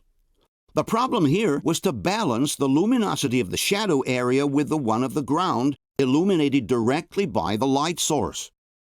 And if we look more closely at the results, we will see that the Mythbusters were not able to balance the luminosity of the background with the one of the astronaut anyway. As one can see from the direct comparison, the sand illuminated by the sun is darker in the NASA picture and is lighter in the Mythbusters one, while the astronaut is lighter in the NASA picture and darker in the one from the Mythbusters. In other words, there is a much larger difference between light and shadow in the Mythbusters picture than in the NASA picture. Also, from this image from their own set, one can clearly see how the astronaut in the shadow is definitely darker than the terrain illuminated directly by the light source. It's a much different result from what we see in the Apollo pictures. Thus, the Mythbusters, again, have proven the exact opposite of what they intended to prove. That without additional lights, it's not possible to balance the area in the shadow with the area hit directly by the light source, not even using their white shirt as an additional reflector. In any case, the idea that the sand is sufficient to illuminate the shadow area of the LEM can be easily refuted by using the same NASA pictures. All we need to do is to look at other pictures taken with the same source of light, what supposedly is the sun, to realize that the shadow area in these pictures is practically pitch black. If the lunar sand truly had these magical reflecting powers, this part of the rock should more or less have the same luminosity as the terrain in the background. These panels should be almost as visible as the illuminated sand, and this shadow area of the rover would be clearly lit as well. Instead, everything that is not directly illuminated by the sun appears as a deep black shadow. This proves that the sand is not sufficient to brighten up the shadow areas by itself. For this same reason, we can also discard the idea that it was the Earth to illuminate the shadow area of the LEM. If the Earth's shine were truly that powerful, all the other shadow areas of the lunar terrain should be illuminated as well. But this is not the case. There is therefore no valid explanation for the practically identical illumination of the area hit directly by the sun and the shadow area of the LEM. In fact, the professional photographers we interviewed believe that in order to achieve such results, large reflecting panels or additional lights placed on the side of the photographer are needed. La tesi, diciamo, del complotto dice: siamo sulla Luna, non c'è nemmeno il cielo, non c'è l'atmosfera a farti da riflesso. Ormai qui è chiaro, cioè questa luce non corrisponde a questa, diciamo. Esatto. In effetti è vero, non corrisponde. Diciamo, guardandolo attentamente da un punto di vista, diciamo dovrebbe esserci un pannello bianco qua, perché la luce sia così. Cioè questo qui, ma neanche se tu sei in riva al mare, hai un riverbero, hai una cosa che va così, con la luce così protetta, ma questo in effetti è veramente incredibile. Anche qui, guarda che dettaglio c'è qui. Cioè, dove c'è la luce è bene, dove c'è l'ombra non si vede un cazzo, c'è un buco nero. Invece qui avrebbe senso se qua ci fossero tutti dei pannelli di polistirolo, ma grandi però. Caspita, cioè. È possibile avere, senza l'atmosfera che fa da riflesso, un controluce con esposizione quasi uguale qui e qui, in luce diretta e luce riflessa? Ci vuole un riflettore, insomma, un controluce così.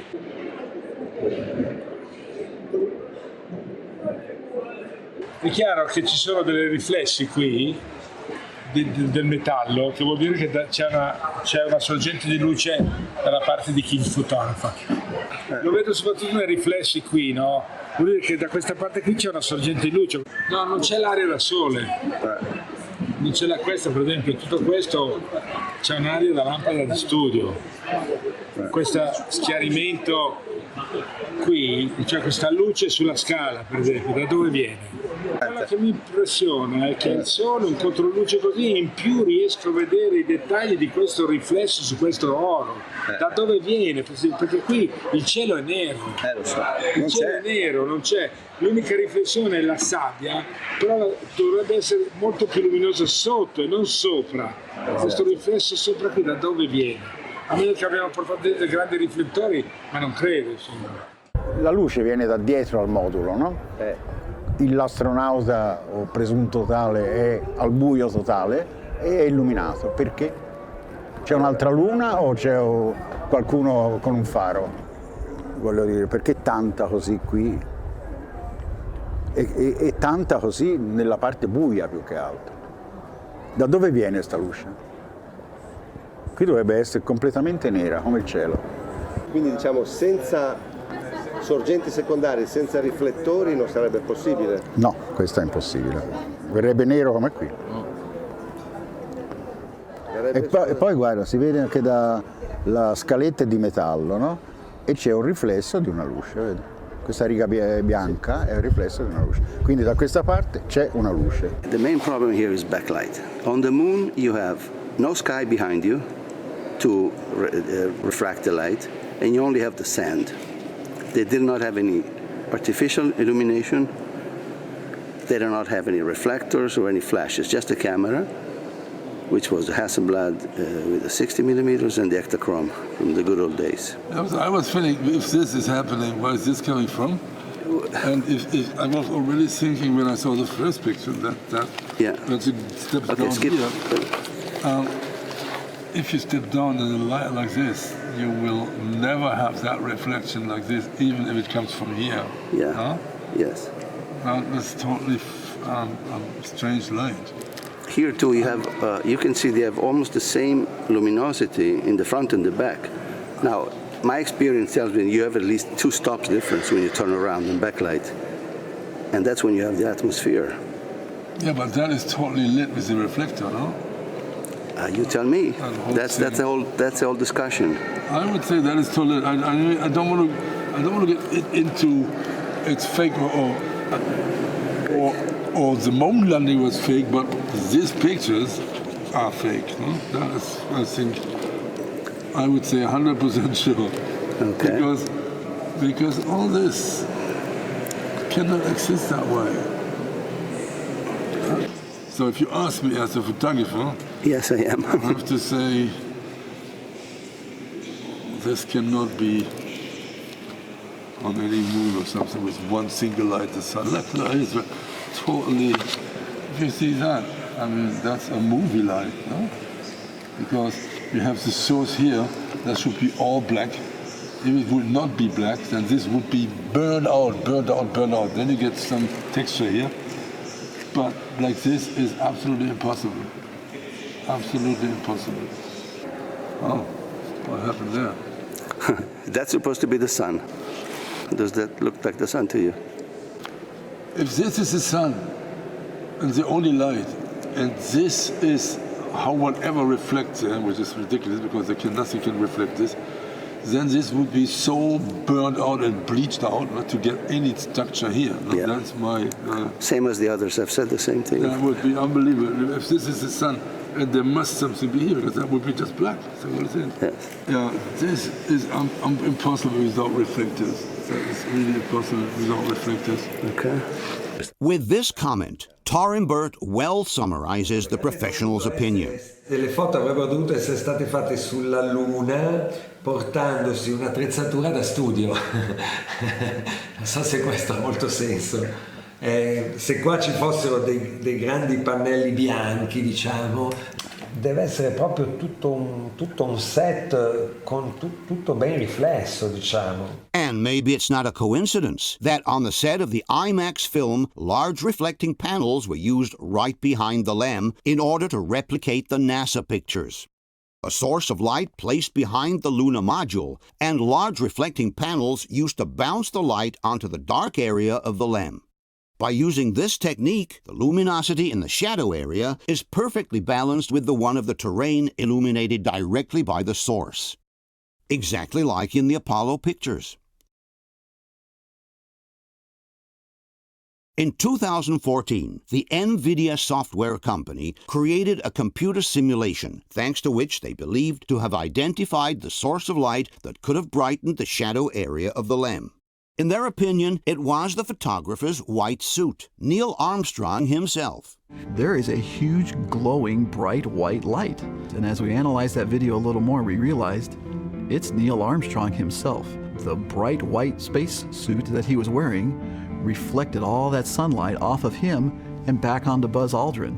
So essentially, Neil Armstrong himself was a light source in that scene. But the professional photographers explain how the white suit could at best partially brighten up the companion's figure. But it's too small and too far away to be able to illuminate the entire shadow area of the LEM. È possibile teoricamente che la tuta dell'astronauta che fotografa, che è bianca, riesca a fare questo controluce?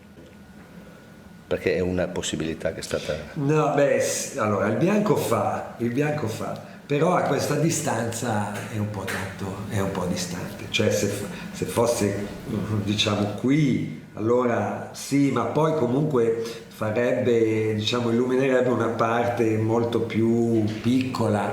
Ecco, qui l'unica cosa di riflesso può essere questa superficie chiara su cui si riflette l'ombra del modello, no? Sì. Però questa superficie non è sufficiente, ecco qua la vediamo meglio, sì. Non è sufficiente per illuminare il LEM come è illuminato, insomma. Potrebbe essere la tuta dell'astronauta che fotografa? No, troppo lontano. Troppo piccolo e troppo lontano. Lui sarebbe a 10 metri circa, che non fa niente. In order to conclusively discard this hypothesis, all one has to do is to look at the television images from the very Apollo missions. Here, for example, there is an astronaut hit by sunlight who is moving right outside the edge of the frame. We can see how the reflection from his white suit partially brightens the underside of the rover, but does absolutely nothing to the LEM in the shadow, which is much larger and far away. Here, the same astronaut enters the field of view from the right. And again, the light he reflects goes to partially brighten the underside of the rover, but it has no effect whatsoever on the darkened mass of the lunar module. And finally, there is another detail suggesting the use of a secondary source of light, either a reflecting panel or a small flashlight. And it's this shiny glare repeatedly appearing on the heels of the astronaut's boots. Qui c'è una luce. La sabbia che c'è No, questa è puntiforme, vedi, piccola. Anche questo, di nuovo, stesso problema. Cioè questo dettaglio dentro quest'ombra nera praticamente è impossibile. Tecnicamente è impossibile. No, appunto, il dettaglio sulle scarpe, il dettaglio sul metallo. Qui, indubbiamente, questa riflessione vuol dire che c'è una sorgente di luce dalla parte di chi fotografa, mentre in realtà il sole è dietro, da questo controluce. Forse è un flash, no? No? Potrebbe. No, se io avessi usato un flash a me veniva così. Sì, appunto, forse un flash, perché no? E c'è un'area da flash, un piccolo flash sulla macchina fotografica. The same here. And it's true, you see them in the shoes, you see the reflectors. Huh? You do? Can you show me again? Where does this light come from? In the shoes you have that shine. Here are the shoes. See, that's the shoes again, see? Right. That's, yeah. Could that be a flashlight? A flashlight or a reflector or anything, no? Yeah. Given NASA's statement that since the lunar surface itself is a poor reflector, the subject material for photography will be either in full light or in full and complete shadows, can you explain why the side of the LEM in the shadow is brightly illuminated instead? As we have just shown, the reflection from the sand is not sufficient to brighten up the parts in the shadow of the lunar landscape, and the astronaut's suit is too small and too far away to brighten up the dark side of the LEM. Can you then explain what source of light has managed to illuminate so clearly the dark side of the lunar module? Given that the lunar soil reflects only 8% of the light it receives, how is it possible that the shadow area of the LEM, which is lit only by reflected light, has a similar luminosity to the terrain hit directly by the sun? Given that not even the Mythbusters, with their experiment, have managed to balance the reflected light with the one hitting the terrain, can you explain how that could have happened with several of the Apollo pictures? Given that the professional photographers we interviewed have stated that these pictures would not have been possible without the aid of reflecting panels and additional lighting, can you explain how they could have been taken by the astronauts on the moon, who didn't have any reflecting panels nor additional lighting? Faced with this apparent falsification of the lunar pictures, several people have suggested an extreme possibility. That man did go to the moon, but the pictures were later reshot here on Earth because for some reason they had not turned out properly the first time around. But this is not possible for at least two reasons. First of all, the use of studio lighting is evident in all the different missions, from Apollo 11 to Apollo 17. One would have to explain what exactly the photographic problem was that would have forced NASA to reshoot all these pictures in a studio for 6 missions out of 6. Secondly, anyone can verify how the photographs and the television pictures match each other perfectly, in that every single detail present in the television pictures is also present in the photographs. This means that both the pictures and the television images were shot at the same time and in the same place.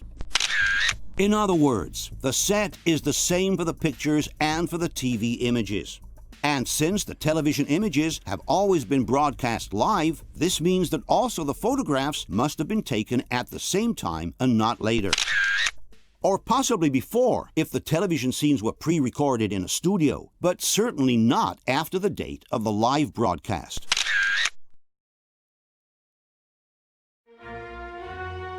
At this point, we are left with only one consideration to make. If it's true, like all this evidence seems to suggest, that someone at NASA decided to fake the lunar landings, they would have certainly needed to convince the astronauts to play their role all the way through to the end. It could not have been possible to fake the lunar landings without their full cooperation. And astronauts are some exceptional people, courageous and motivated by a deep sense of pride, which comes from constantly putting their lives at risk in order to advance the progress of science. It must have not been easy for them to participate in such a fraud just to satisfy the need of the United States to affirm their leadership in front of the entire world. Let's then take a closer look at the story of the three most famous astronauts of all: Armstrong, Aldrin, and Collins, the historical crew of Apollo 11.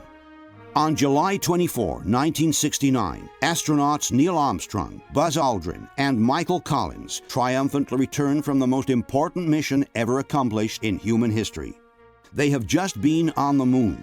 They are the first human beings to have ever visited another celestial body and to have safely returned from it. On the recovery ship, they are welcomed by President Nixon in person. After a brief exchange in front of the cameras, Armstrong, Aldrin, and Collins are placed in quarantine for a few weeks of isolation. Then, on September 16, they appear for a press conference in front of the global members of the press, who welcome them with a standing ovation.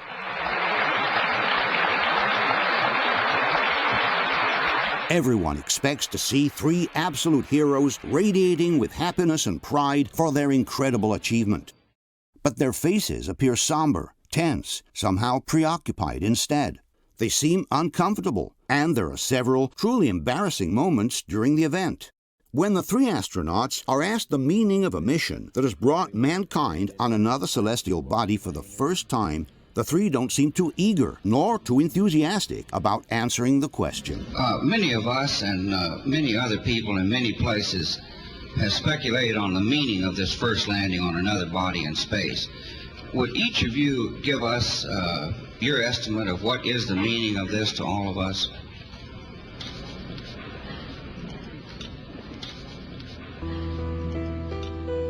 And when Armstrong describes their achievement as the beginning of a new era, he seems more like a person forced to read from a script than someone actually convinced of his own words. The entire program, it's a beginning of a new age.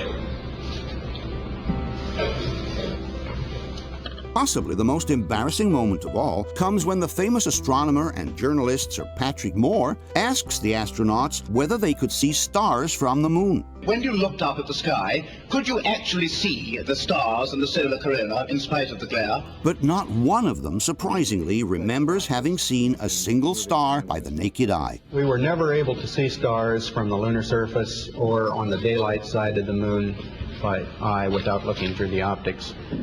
Even Collins, who was left orbiting the moon while the other two descended on the surface, does not remember seeing a single star.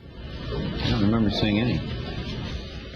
This is a truly disconcerting fact, given that their colleagues from the Gemini missions, who flew in space a few years before them, recall the long hours spent looking at the stars.